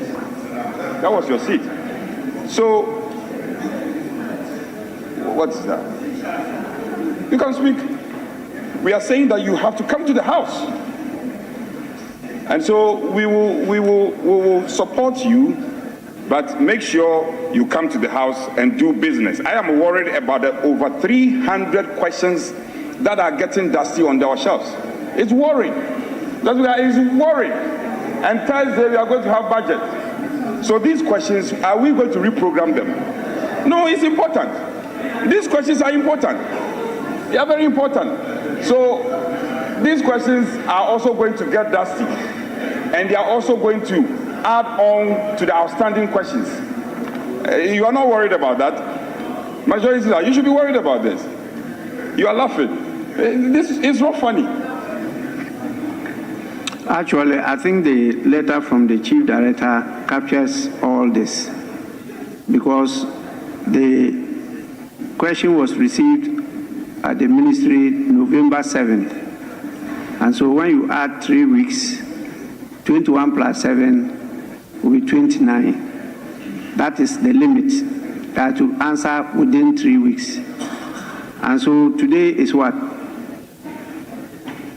Today is 11th. At the time they received the question, the minister was out of the jurisdiction. And so how come it was scheduled without consulting the minister again to know whether the minister is available or not available and to answer? So this is something that I said is a weakness of the bureaucracy we have to work on. So please, Minister, you want to have a bite? Thank you, Right Honourable Speaker. I just wanted to state for the record that as a fifth-time member of Parliament and former deputy leader of this House, I take the business of this House very seriously. And in fact, it is the reason why when the information reached me and I look at the time limit, the questions that must be answered, I felt it was important that I extend it so I can prepare properly and come to this House. That's how serious I take this House. And so I think that it's important as we discuss this, that the clerk must also look at the time of communication and what time the ministers will have to prepare for the question. In this particular case, if you look at Friday and consider the fact that I was not in the country and arriving on Monday, and I'm expected to come on Tuesday to answer. And in fact, I don't simply take the questions as has been given to me by the civil servants. I probe further, I ask questions, so that I'm sure that when I come here, I can give the right answers. And so, Mr. Speaker, I think that's why, but we take the business of this House very seriously. Thank you so much. Yes, as a former leader, that's the right thing to do. Honorable members, I have correspondence confirming the date that the Minister for Finance will appear before the House to present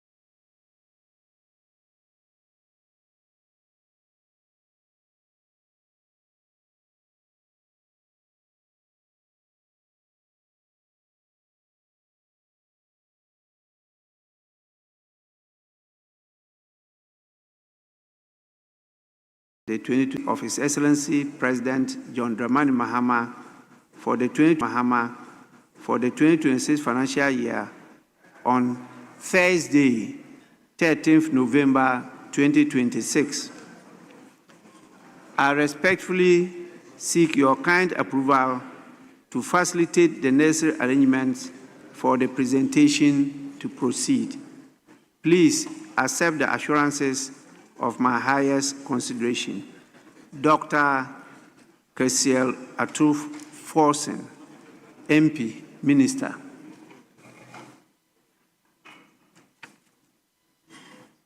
Honorable members, let me also acknowledge the presence of the Assembly members from Ahanta West Municipality. They are led by the presiding member, Honorable Isaac Bassau. And they are coming from the Ahanta West constituency. They are 49 in number. Honorable members, you are welcome to Parliament. I know you are itching to be here. So it's good you started coming to get a feel of it. And we ourselves are preparing to come to you to see how the two could work together to build up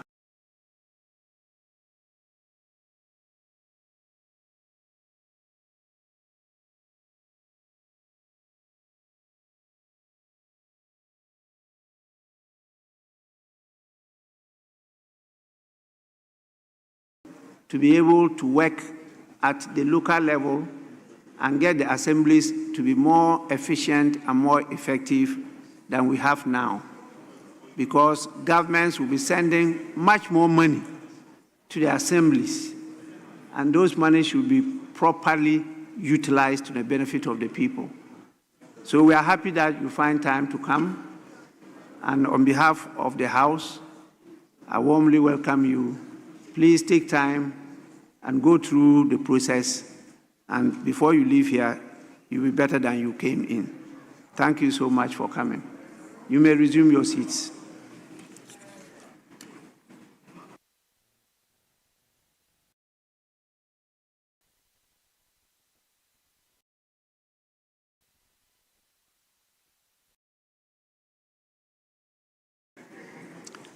Yes, I've just been prompted about the timing.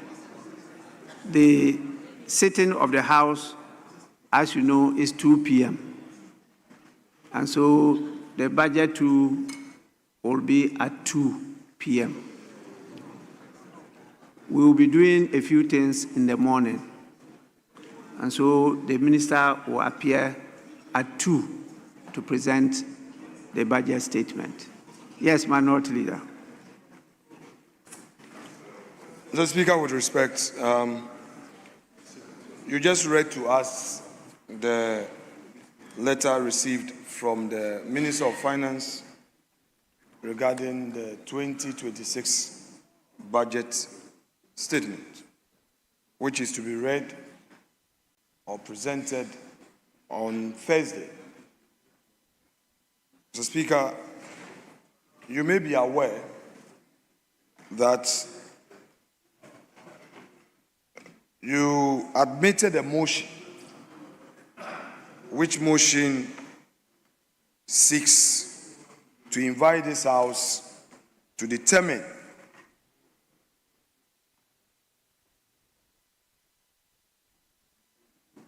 Order 1952. Mr. Speaker, this motion has been appearing on the order paper since 11th of March, and even today, it is at page 7, entitled Motion 16. And with your leave, I read that pursuant to Order 127 of the Standing Orders, the Right Honorable Speaker reviews the ruling made on the 11th of March 2025, dismissing an application made by Honorable Habib in accordance with Order 1952, seeking the indulgence of the House to determine the form in which the Minister of Finance was to present the budget statement and economic policy of government for the 2025 financial year. Mr. Speaker, with respect, I submit that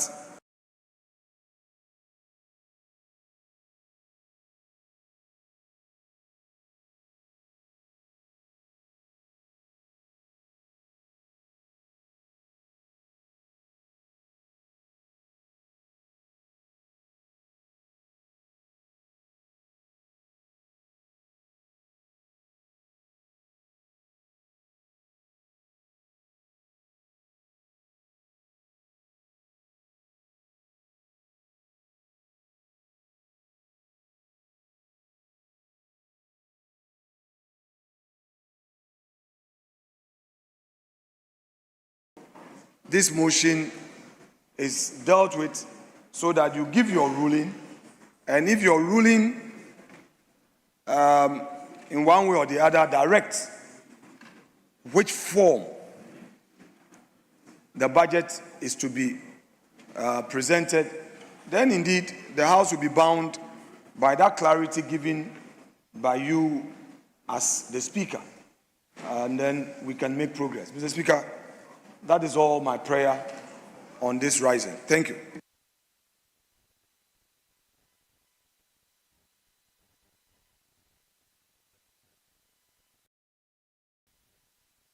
Majority Leader.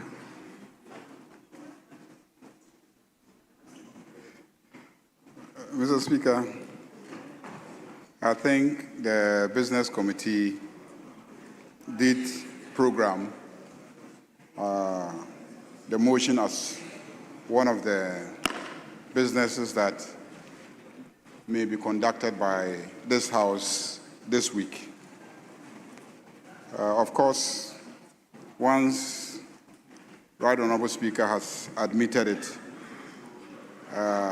we may try and take it.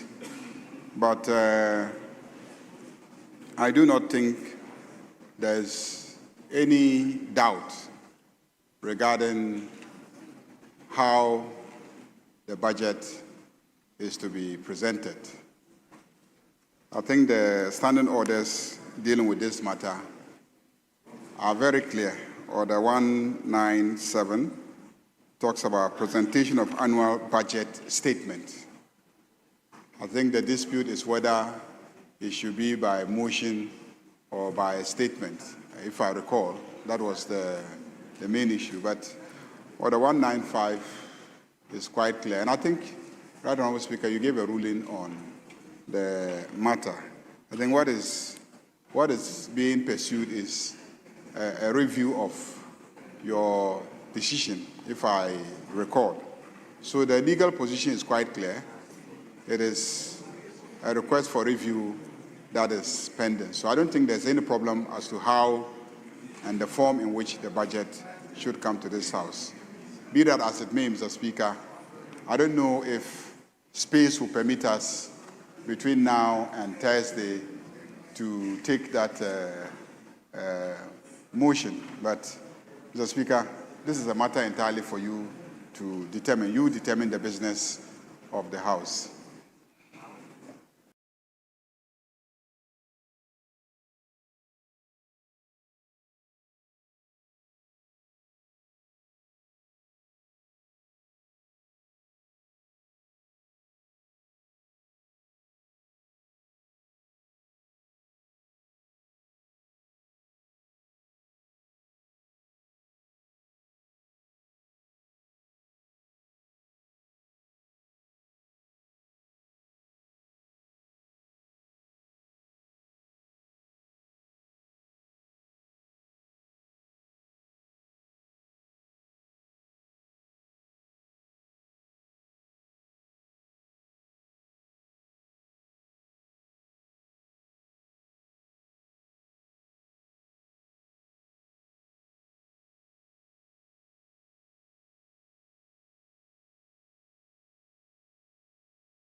So I just want to put it in this perspective, that we've not gone to sleep on this. The majority leader himself is aware the number of times we have insisted that we should deal with this thing together with motion 15.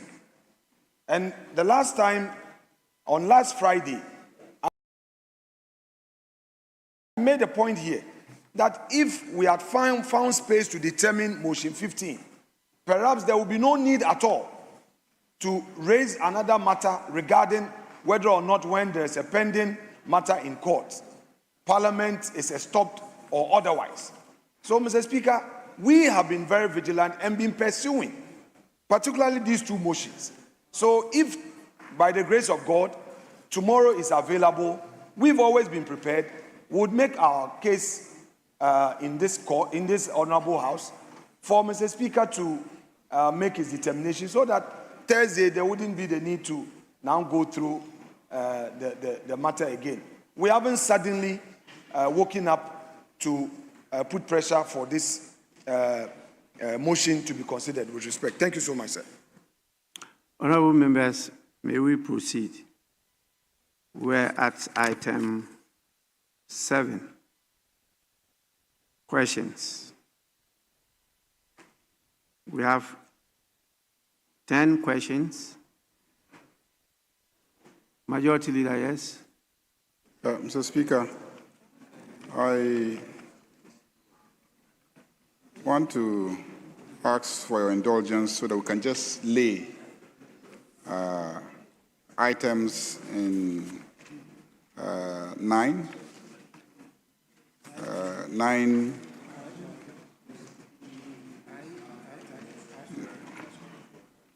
9C, please. What the Minister, C? 9C, and then 9D also. Just the two items, Mr. Speaker.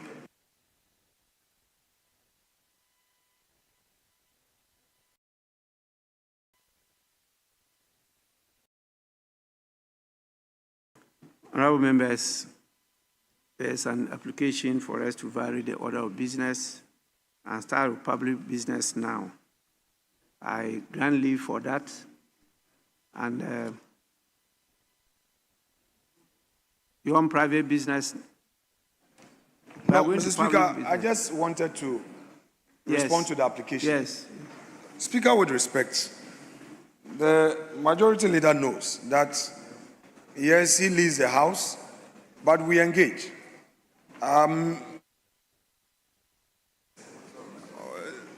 A surprise that he's springing on us. We don't want to say it's one of his several surprises, because he to spring has many weapons under his armpit. You don't know when he's unleashing. So, Mr. Speaker, we are here. So, dealing with him, he must always be alert, and will always be alert. Much as we are not opposed to this application, we want to urge upon him to ensure that he does disclosure. Even in a criminal trial, the rule is that ab initio, disclose all your weapons, even in a criminal trial. Mr. Speaker, I rest my case there. Honorable members, item 9. At the commencement of public business, presentation of papers. The following papers will be presented: 9A by the majority leader.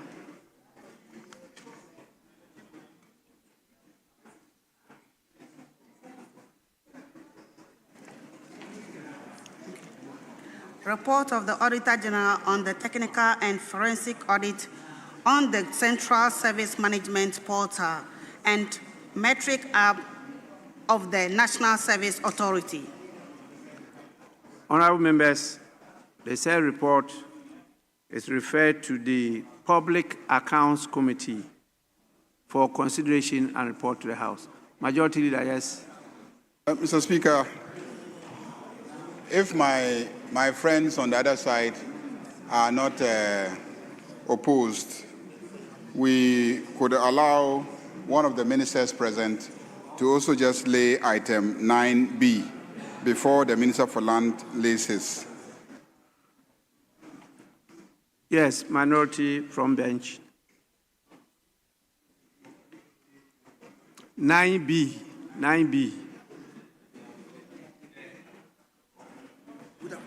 Okay. Yes, please proceed. Honorable members, 9B, Roman 1 and Roman 2. Half-year Audit Committee report on the births and deaths registry for the period 1st January to 30th June 2025. Annual statement by the Audit Committee of the Nanumba North Municipal Assembly for the year 2024.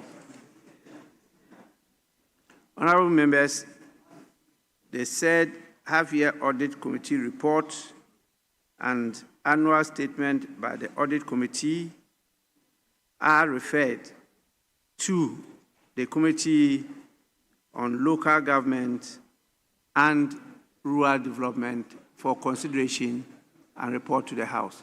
Yes.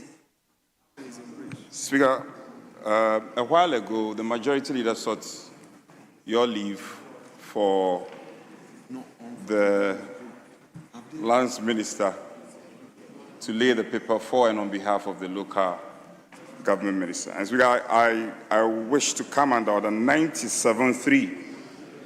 97.3. Speaker, with your leave, a short explanatory statement shall be made by the person presenting the paper where requested by the House or a member upon the presentation. As we I humbly request the minister to do the needful. He should do the needful. Honorable member, you referred to order 97.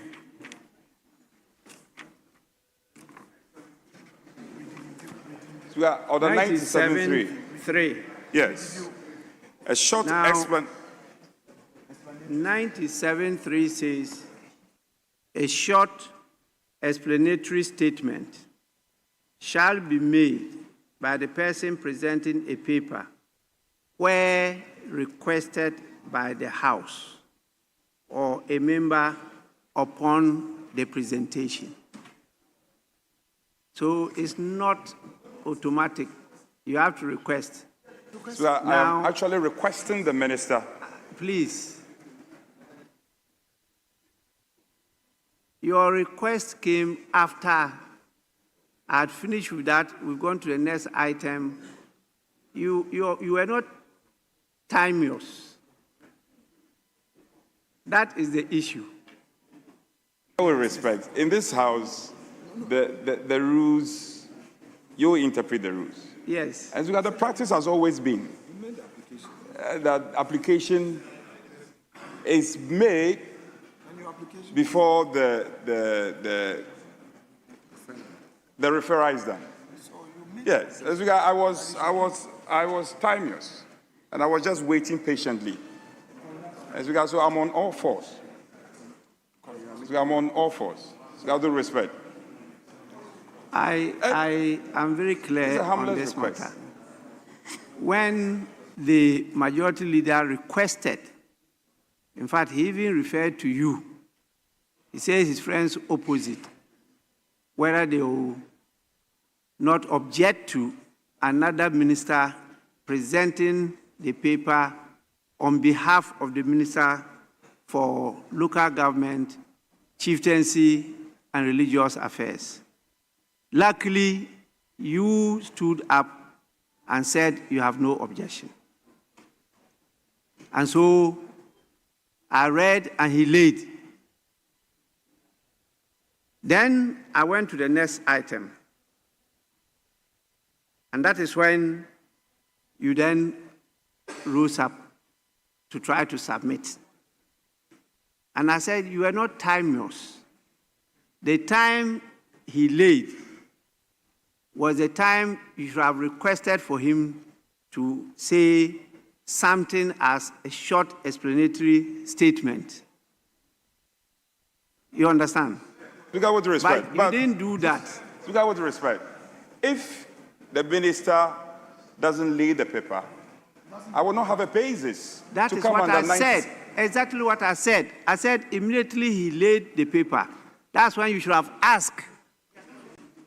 He has laid it.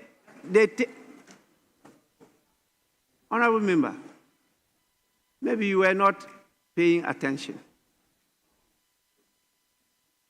Maybe you were not paying attention. Majority Leader. Yeah, Mr. Speaker, I saw the drama because I faced this side. I saw the drama on that side. Mr. Speaker, I can tell you what I saw. He got up and had no objection to the paper being laid by the lands minister on behalf of the local government. He had no objection. And in not objecting, he didn't add any conditions. But afterwards, I saw the order paper being ferried to him. The order paper, the rules were ferried to him. And then, you know, he saw the opportunity. He saw the opportunity, believing that being the minister not responsible for that sector, the minister might have challenges. But, Mr. Speaker, these are statutory reports, statutory audit reports. And this House has been laying and referring those statutory audit reports to the various committees. So I don't think that we should belabor the point, Mr. Speaker. We still have 10 questions to ask. And if we make it difficult for question time to start, we will have a backlog of 300 questions. And then every day we'll complain about the 300 questions. So I think we should let business proceed. Yes. Speaker, with respect, my leader just made a comment which I find quite unfortunate. I have my rules books with me always. This is the standing order, and this is the Constitution of the Republic. I carry them every time. Every day they are in my bag. So don't say that the rules were just ferried to me. No. Majority Leader, no. I take offense in that. I'm a dutiful member of Parliament. I pay attention to processes on the floor. So don't say the rules were just ferried to me. I knew what I was doing. I knew what I was doing. I won't belabor the point. I won't belabor the point. But the point was that if you don't lay it, how do I come in to activate 97.3? I would not. You can't put, I can't put nothing on nothing. It can't be done. But whatever it is, we will not litigate on this matter. It should proceed. It should proceed, and that is how magnanimous we can get. Proceed and execute your business. I always carry my standing orders. I always carry my constitution. Please, I wish you take notice of that. You see me always carry my orders. So don't say they were just ferried to me. Because that's not right. Honorable minority,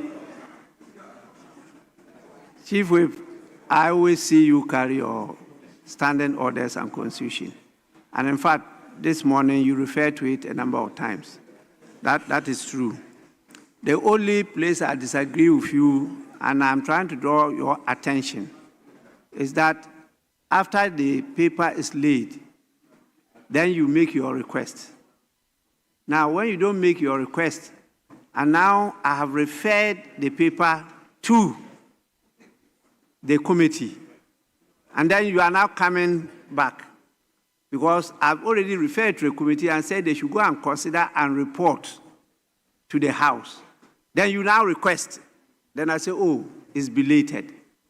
That is my response. I'm not saying that you should make the request before the paper is laid. No, that is not proper. Immediately after it's laid, you make your request. But the minister is here, and as you said, these are routine audit reports. So you don't need much to say than what is stated there. But you've made your point. Let's move on to item 9C. by the Minister for Lands and Natural Resources. Sorry. You want to draw his attention? Mr. Speaker, equity, as you just said, does not favor the indolent. We must not come too late in the day. Since you've mentioned 9C, fortunately, 9C. No, it's not been late. We did 9B. You don't bring confusion. It's 9C. Mr. Speaker just mentioned 9C. 9C, Mr. Speaker, it is being done, fortunately, by the minister himself. So, if it pleases the chair, I shall invoke Order 97.3 of the rules of this House and pray that the minister act in terms of Order 97.3. Mr. Speaker, the reason for this is because this lease agreement is a very important matter of national interest. The Speaker may recall that in the 8th Parliament, this matter came up, and our friends who are in government today had serious issues for all of us to deal with. So, Speaker, if today a thing like this has come back and they've gone to sign a new agreement and all, Mr. Speaker, my understanding is that the agreement has seen some amendments. Whatever it is, I would beg of the minister to give a short explanatory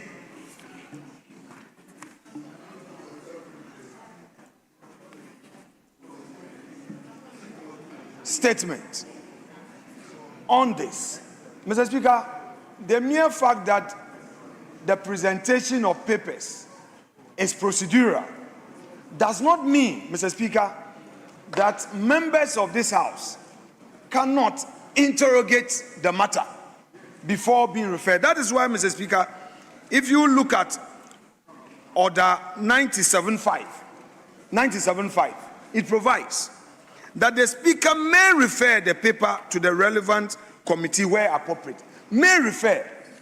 It does not, what that tells us is that where in the wisdom of Mr. Speaker, the paper will require further executive or ministerial action, Mr. Speaker may direct, if not persuaded, to say that, look, Minister, take this back and do the needful. It is not automatic, else the provision would have read shall. The provision there is not shall. It doesn't provide a mandatory obligation on the Speaker. Mr. Speaker has a discretion, and that discretion is to suggest that where it is imprudent for such a paper to be referred, Mr. Speaker will not. So, Mr. Speaker,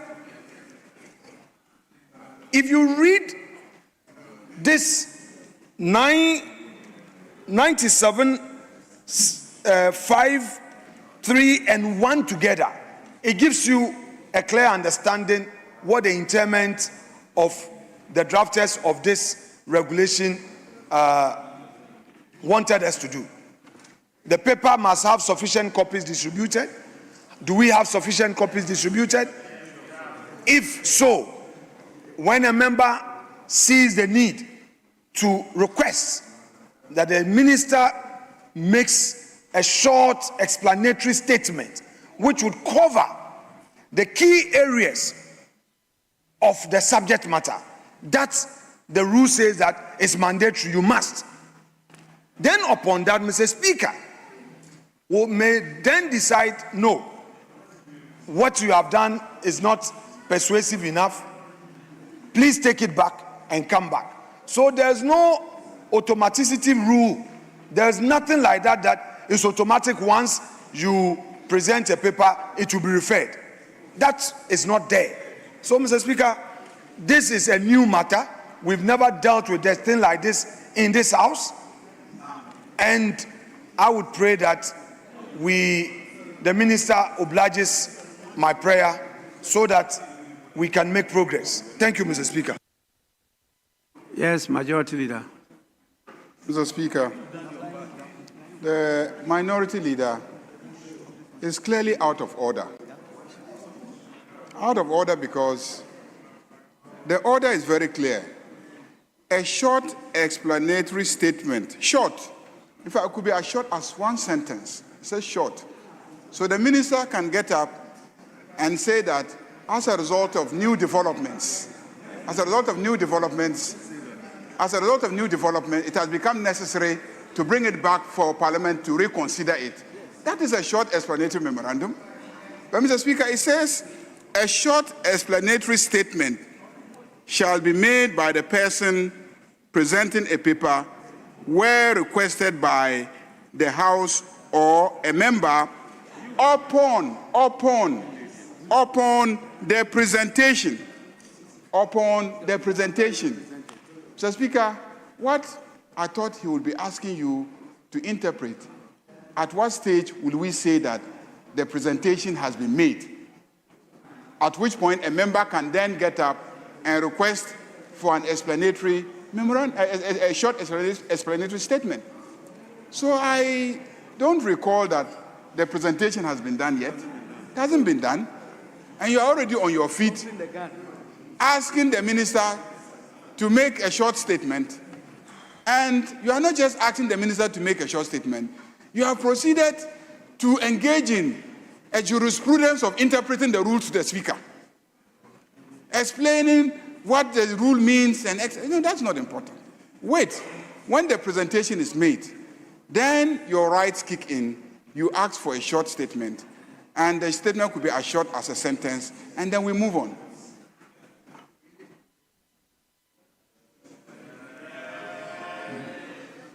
Honorable members, the difficulty we have here is that some of us are suffering from confirmation bias. Confirmation bias. You have some ideas in your head. Whatever is said is of no essence. You don't hear it. You have to say something to confirm what you have in your head. We've gone through this process. And in fact, when the minority chief whip spoke, and I explained it, he was nodding his head. And the process is that when I call the paper, it has to be laid. When it's laid, then a member can get up and ask the person laying to make a short explanatory statement. Before I call on the committee to go and consider and report back to the House. We've gone through this step by step. We have gone to the next item. It's not yet been laid. And then the person who is to lay it is already being called upon to give a short explanatory statement. That is a case of confirmation bias. So whatever you say, you don't listen. Please, let's be doing this in this House. We devoted time for a study of the standing orders. We had a workshop. And now you come and we sit and we're not going through it, guidance, this and that, and Ghanaians are watching and willing to see business of the House. Then we are still learning our rules, our procedures. That is not good enough. Please, let's proceed. Minister, lay the paper. Mining lease agreement between the government of the Republic of Ghana, represented by the Ministry of Lands and Natural Resources, and Barari DV Ghana Limited, for the mining of lithium and other minerals at Mankasim, 42.663 kilometer 2 in the Infantiman district in the Central Region. Yes. Mr. Speaker, I rise in terms of Order 97.3 and pray that the Minister provides an explanatory statement in respect of the paper he just presented. Yes, Minister. Thank you, Right Honourable Speaker. Honourable Speaker, as you know, the lease was presented indeed in the 8th Parliament for ratification pursuant to Article 268(1) of the 1992 Constitution and Section 5(4) of Act 703. But it was not ratified before the House adjourned. Since then, the basis in which the agreement, especially the price of lithium, at the time of the negotiation was about $3,000. Price of lithium had fallen, the current price to about $630, making the project really at risk in going forward. The company appealed that if they were to go forward, certain key provisions must be looked at. Indeed, it was very clear in public knowledge that lithium prices had fallen. We took advantage of, at the time, the high lithium prices of $3,000 to, for example, move beyond the normal royalty of 5% and move it to 10% and other provisions.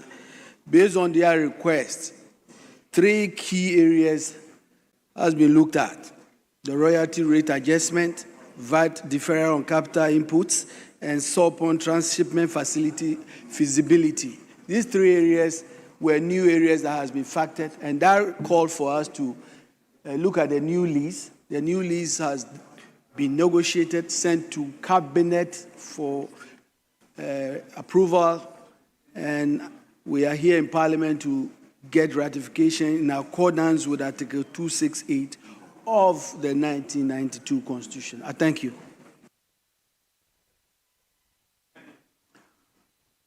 Honourable members, I accordingly refer the mining lease agreement, which is referred to as new, to the Committee on Lands and Forestry for consideration and report to the House.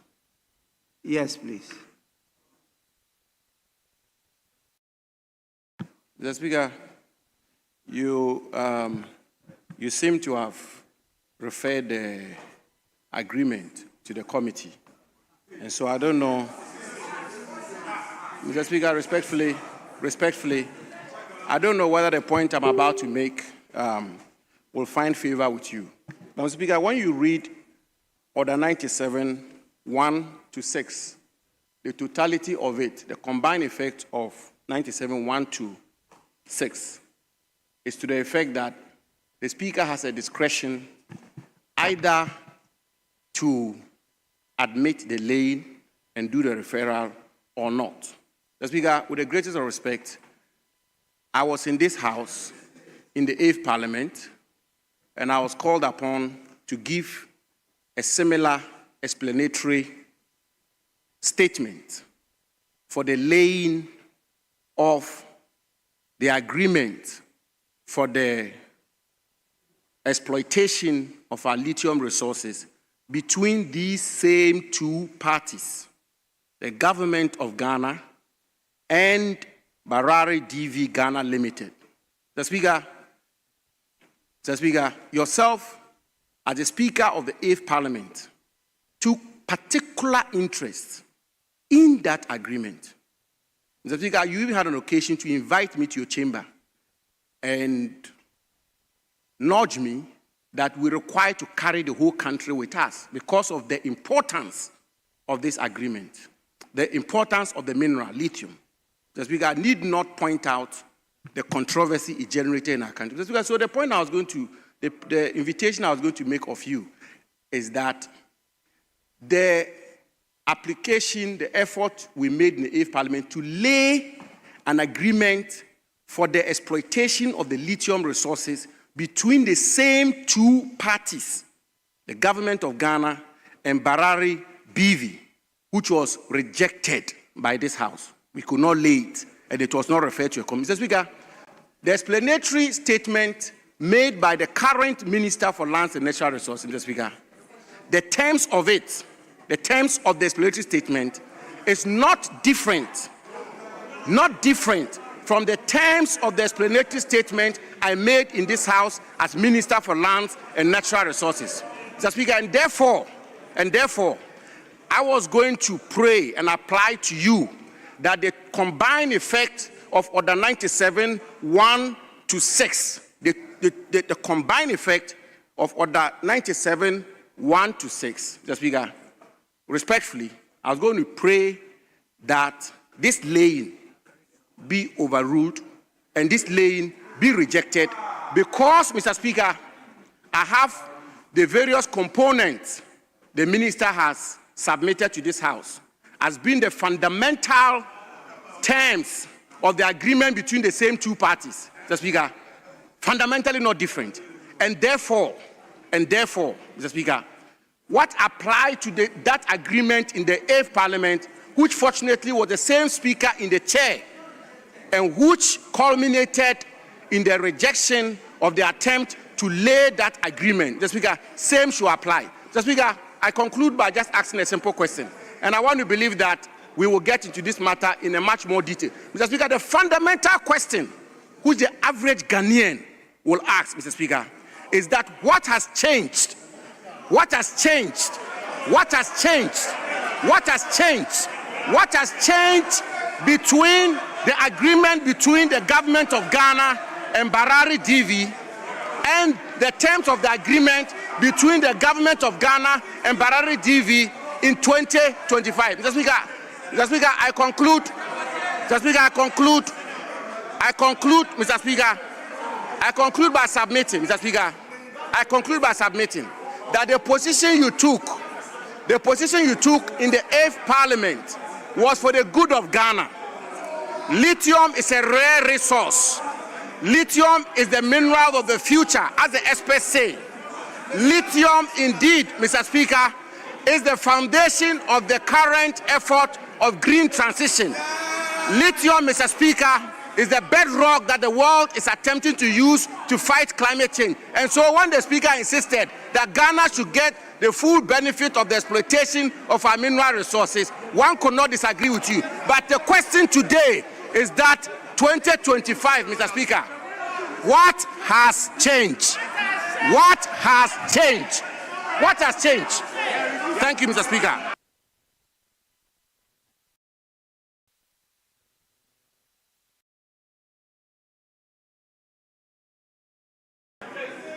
Honorable members, please,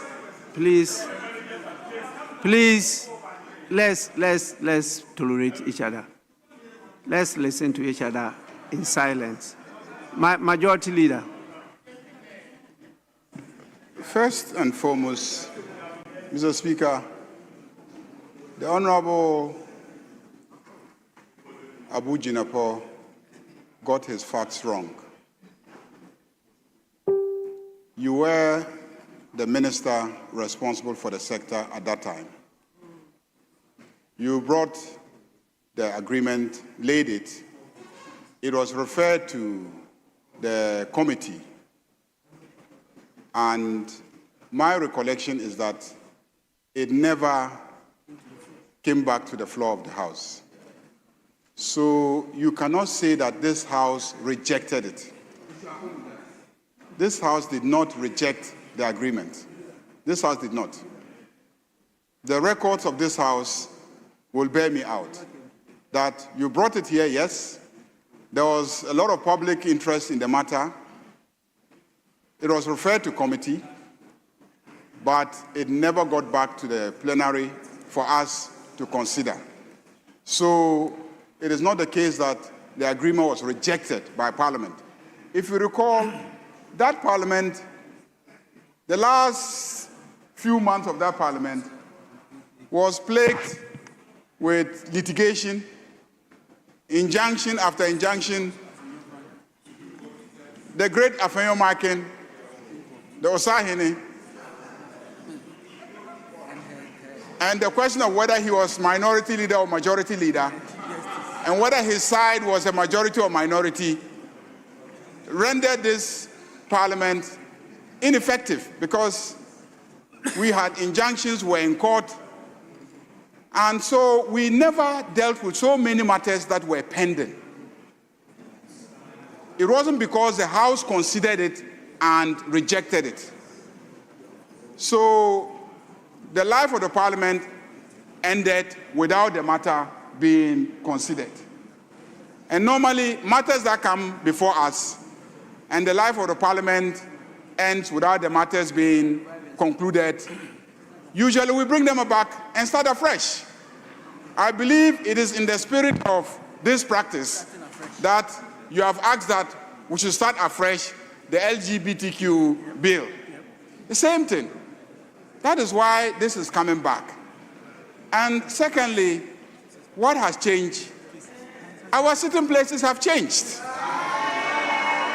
Our sitting places have changed. And more importantly, Ghanaians trust him with the management of the natural resources of this country. They trust him.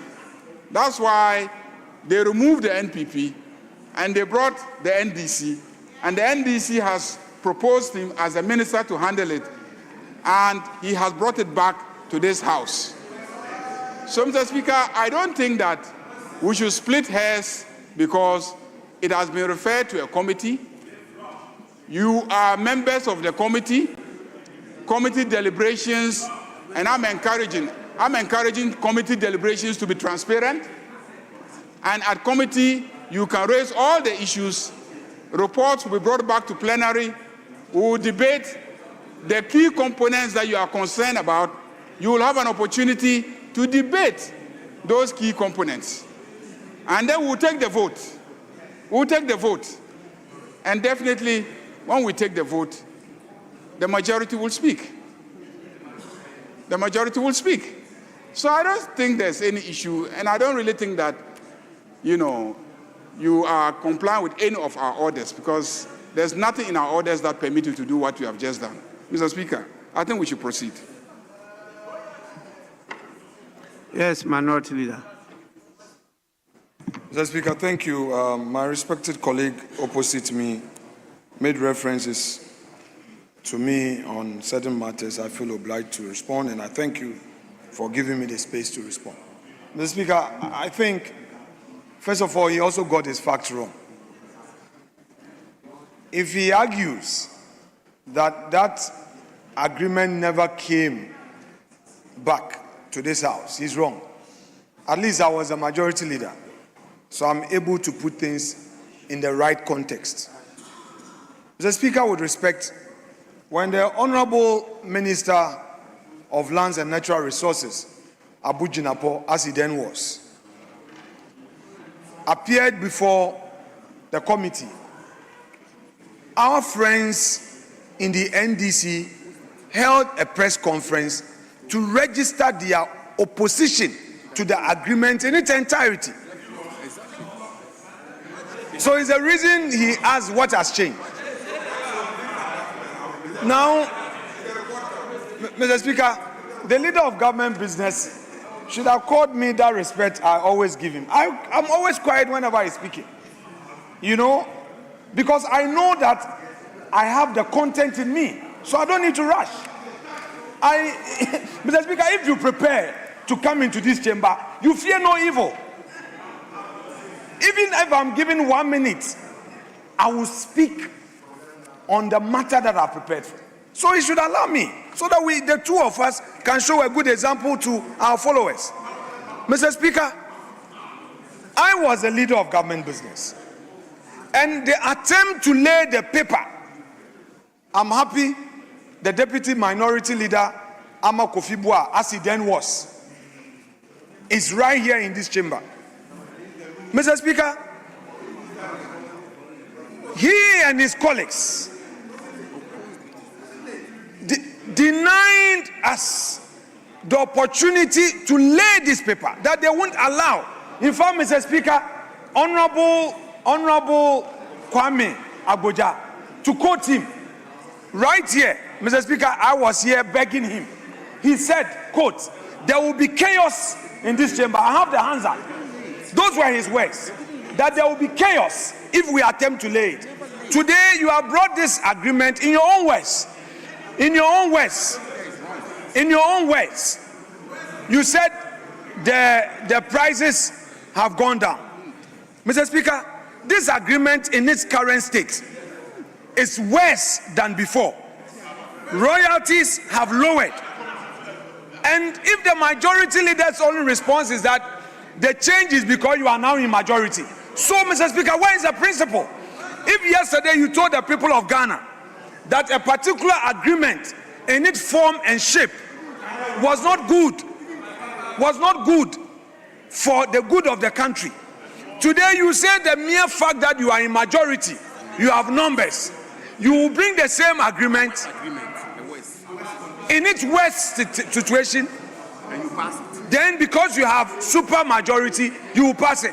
Mr. Speaker, all of a sudden, our friends opposite have forgotten their own principle requiring pre-laying.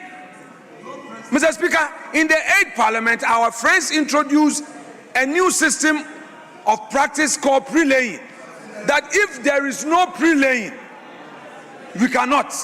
And they emphasize that important documents must be pre-laid, and pre-laying to them meant that leadership must have the matter deliberated extensively for a consensus to be built before. And Mr. Speaker may recall that on the matters of tax waiver, there's argued strongly that we should do pre-laying, discuss it before we even lay it. Mr. Speaker, that is what they did. But you know, I have told you, and I'll repeat, that thing called posterity. Today, the rules are being interpreted. Honorable Ayariga is introducing new jurisprudence. I will take them. I will not be paying at all. Me, I will not be emotional on it. Whenever I'm arrested, I'll say, yes, sir. But you will be haunted by your own deeds. You told the people of Ghana that the lithium agreement was bad. Today, as at that time, so the same thing. You have not changed anything, no? The same agreement. You have not changed a word. You have brought the same agreement. Mr. Speaker, the agreement that you say it was bad, when it was under Akufo-Addo government, you said the agreement was bad. Today, even when the royalties have been lowered, and the royalties have been lowered, you are bringing it. When prices have gone down, you are now bringing it, claiming that you have super majority. You use your numbers to pass it. Mr. Speaker, we want to be guided by principle. Mr. Speaker, we want to be guided by principle and remind our colleagues that it is only fair to be consistent, to remain firm on a matter that you believe strongly that it is good or wrong. Mr. Speaker, today, if the majority, because they are in power, they have found it convenient to reintroduce a very agreement they rejected. Minority leader, please. Sorry. Please. I'm sorry. Mr. Speaker, let us up our game. Please. Minority leader. Oh, Mr. Speaker, Mr. Speaker, with respect, Mr. Speaker, please, I will not disrespect you. Yes, if you want me to resume my seat, you were in full flight. If you want me to resume my seat, I will. Please I will do. always yield to you. Please do. Very well, Mr. Speaker, I will yield to you. And listen to you. Honorable members, sometimes you are in a haste. Sometimes you are in a haste to debate matters. In fact, what happened in the last parliament, I'm fully aware of what took place. And I can assure you, I'm as equally committed to this whole process and the agreement as I was in last Parliament, because it deals with the minerals of this country, particularly a very important mineral which has a future, lithium. I had civil society leaders, experts in the subject matter, giving me copious brief on this matter, the lease agreement. That was why I expressed my views about Parliament taking a critical look at that lease agreement. So the agreement was not rejected. It was not rejected. But we're trying to put a process in place for Parliament to critically examine it and make sure that the right thing is done. That was what happened. But please, our rules are very clear. And you read 97(1), which says, whenever sufficient copies of a paper have been received in the office of the clerk for distribution to members, notice of the presentation of that paper may be placed on the order paper. And when the Speaker announces presentation of papers, the person laying the paper shall rise and bow to the chair, and the clerk shall read the title of the paper, and the paper shall be considered to have been laid on the table. That is the process. But you know, before we get to this stage, that paper would have been admitted by the Speaker. That paper would have gone through the clerk and to the business committee. The business committee would have scheduled it in the business statement. Then it will find space in the order paper. That is the process we go through before the laying. And so at the laying, when the Speaker really calls for the paper to be laid, it's automatic. The member is called upon to do what? To bow. The clerk is called upon to do what? To read. And then what happens? The paper shall be considered to have been laid on the table. And laying on the table means the table in front here. The clerks at the table. This is the table. So what happens is that after the bowing, the copy that is there, the title is read by the officers at the table, and it is placed there. That is the process. Now, I refer it to the relevant committee. I cannot, after it's laid, exercise a discretion to say no. I don't have that discretion. That is not the rule.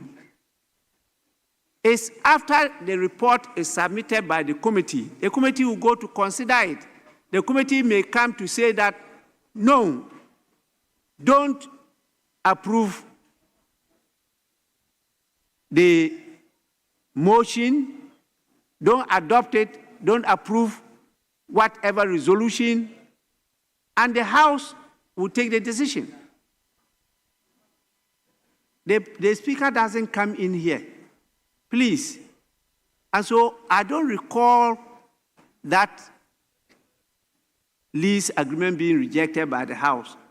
I know that there was insistence that there should be pre-laying, consideration, and all those things.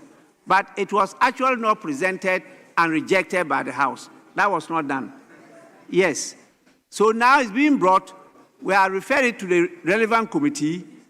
Every member is allowed to visit and attend the committee meetings, make contribution, come to the floor here, when the report is presented, you can disagree with the committee or agree. At the end of the day, we take the decision. That is it. But I'm very passionate about the agreements we signed concerning minerals in this country. And the brief that I have, I'll be very critical on whatever lease agreement comes here. My critique will be to guide the House, nothing but that, because I don't take the decision. I will critique it to guide the House, and that is all.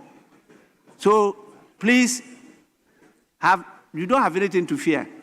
I still have all the material that was given to me by people who have been in the industry for donkey years. So don't worry, we'll present all and then the decision will be taken. And people in government are aware when they take the wrong decision, the effect on the government is usually very telling when the people disagree with it. So I'm sure that after changing positions, where the right, the left of the speaker many times now, you all understand the situation. And let's always agree that is the national interest that prevails, not a party interest. Yes, Majority Leader. Thank you, Mr. Speaker, for the ruling, except to correct some misrepresentation made by the Minority Leader. He said that this agreement is one in which the royalties have been reduced, and he's put that out, and that is not true. Mr. Speaker, the royalties have not been reduced. The royalties have been pegged to the price of lithium. So when lithium prices go up, royalties will also go up. When lithium prices come down, royalties will also come down. Majority Leader. Mr. Speaker. Majority Leader. Yes. Please, we will get there. The report will come to the House and we will debate it. Please, Honorable Member, hold your cool. Let them bring the report. We will debate it. That is why I'm here to protect you. So don't worry. I will protect you as a minority. I will never allow them to bully you.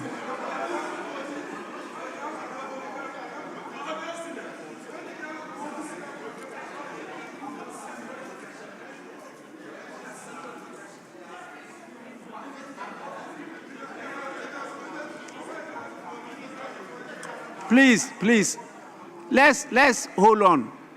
Let the committee consider and report to the House. Honorable members, let's take item 9D. By the chairman of the committee, 9D, Roman 1, Roman 2, and Roman 3. Yes, Majority Leader. Mr. Speaker, the chairman of the committee is not immediately available, so the vice chairman, with your indulgence, I'm requesting that you allow him to lay the report.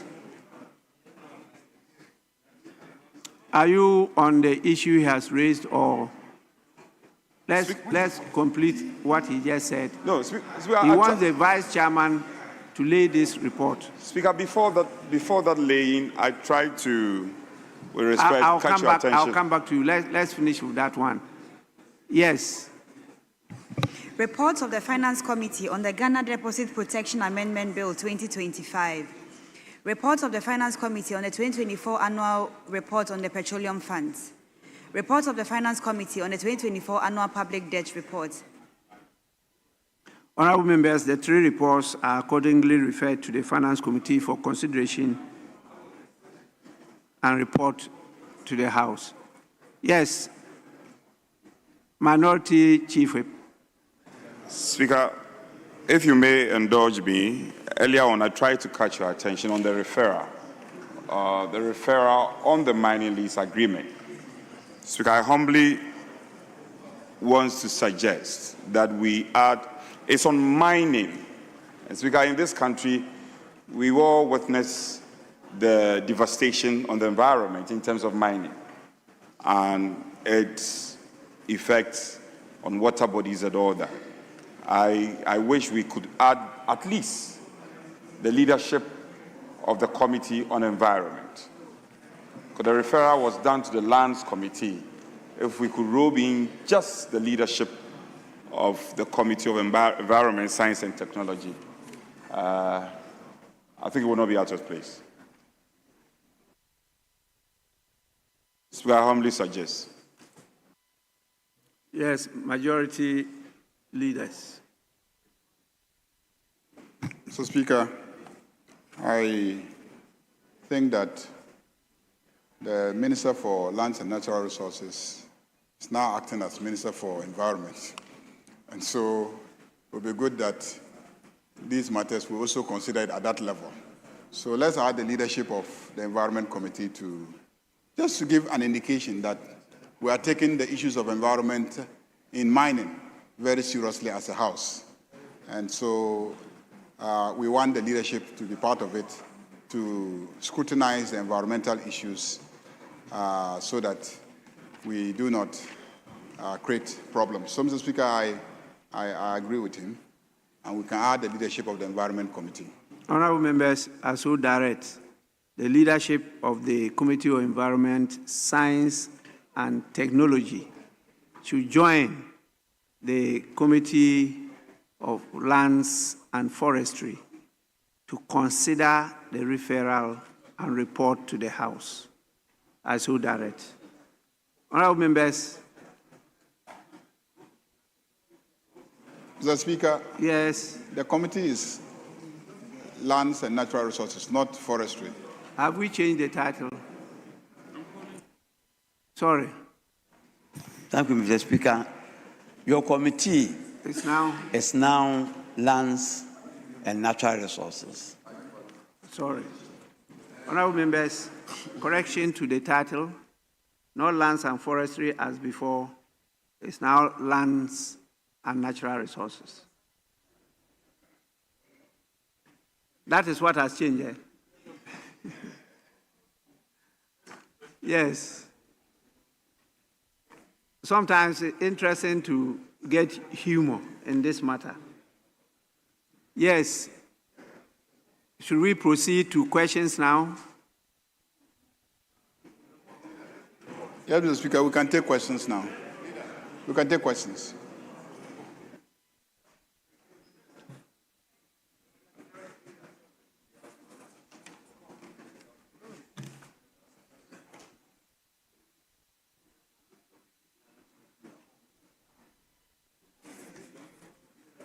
Honorable members, item 7, questions. The first question, question 211, stands in the name of Professor Kingsley Nyako, the Member of Parliament for Kwadaso. Honorable member, you may ask your question now. Leaders, you don't want us to proceed? No, Speaker, we wish we proceed. I was just trying to draw the attention of the leader of the House. We had earlier agreed that because we have a budget presentation on Thursday, we want to have a prior discussion at the Committee of the Whole. And so the Minister of Finance has been noticed. And I wish to find out from the majority leader if we have a confirmation of the meeting or the engagement at the Committee of the Whole. Majority Leader. Yeah, Mr. Speaker. I was waiting so that when you decide that you've had enough for the day and your deputy takes over, then I will now request for Committee of the Whole. I cannot request for Committee of the Whole sitting whilst you are in the chair.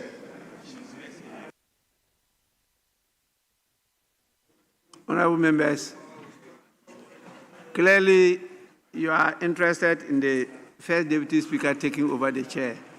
So I'll yield to the First Deputy Speaker to take the chair. But be sure when you are having committee of the whole, I'll be present. Yes. Let's continue with the questions before he comes. He hasn't taken over yet. Or you want us to go straight to committee of the whole?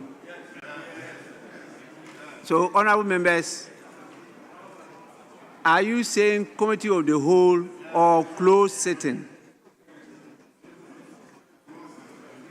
Because committee of the whole is different from closed sitting.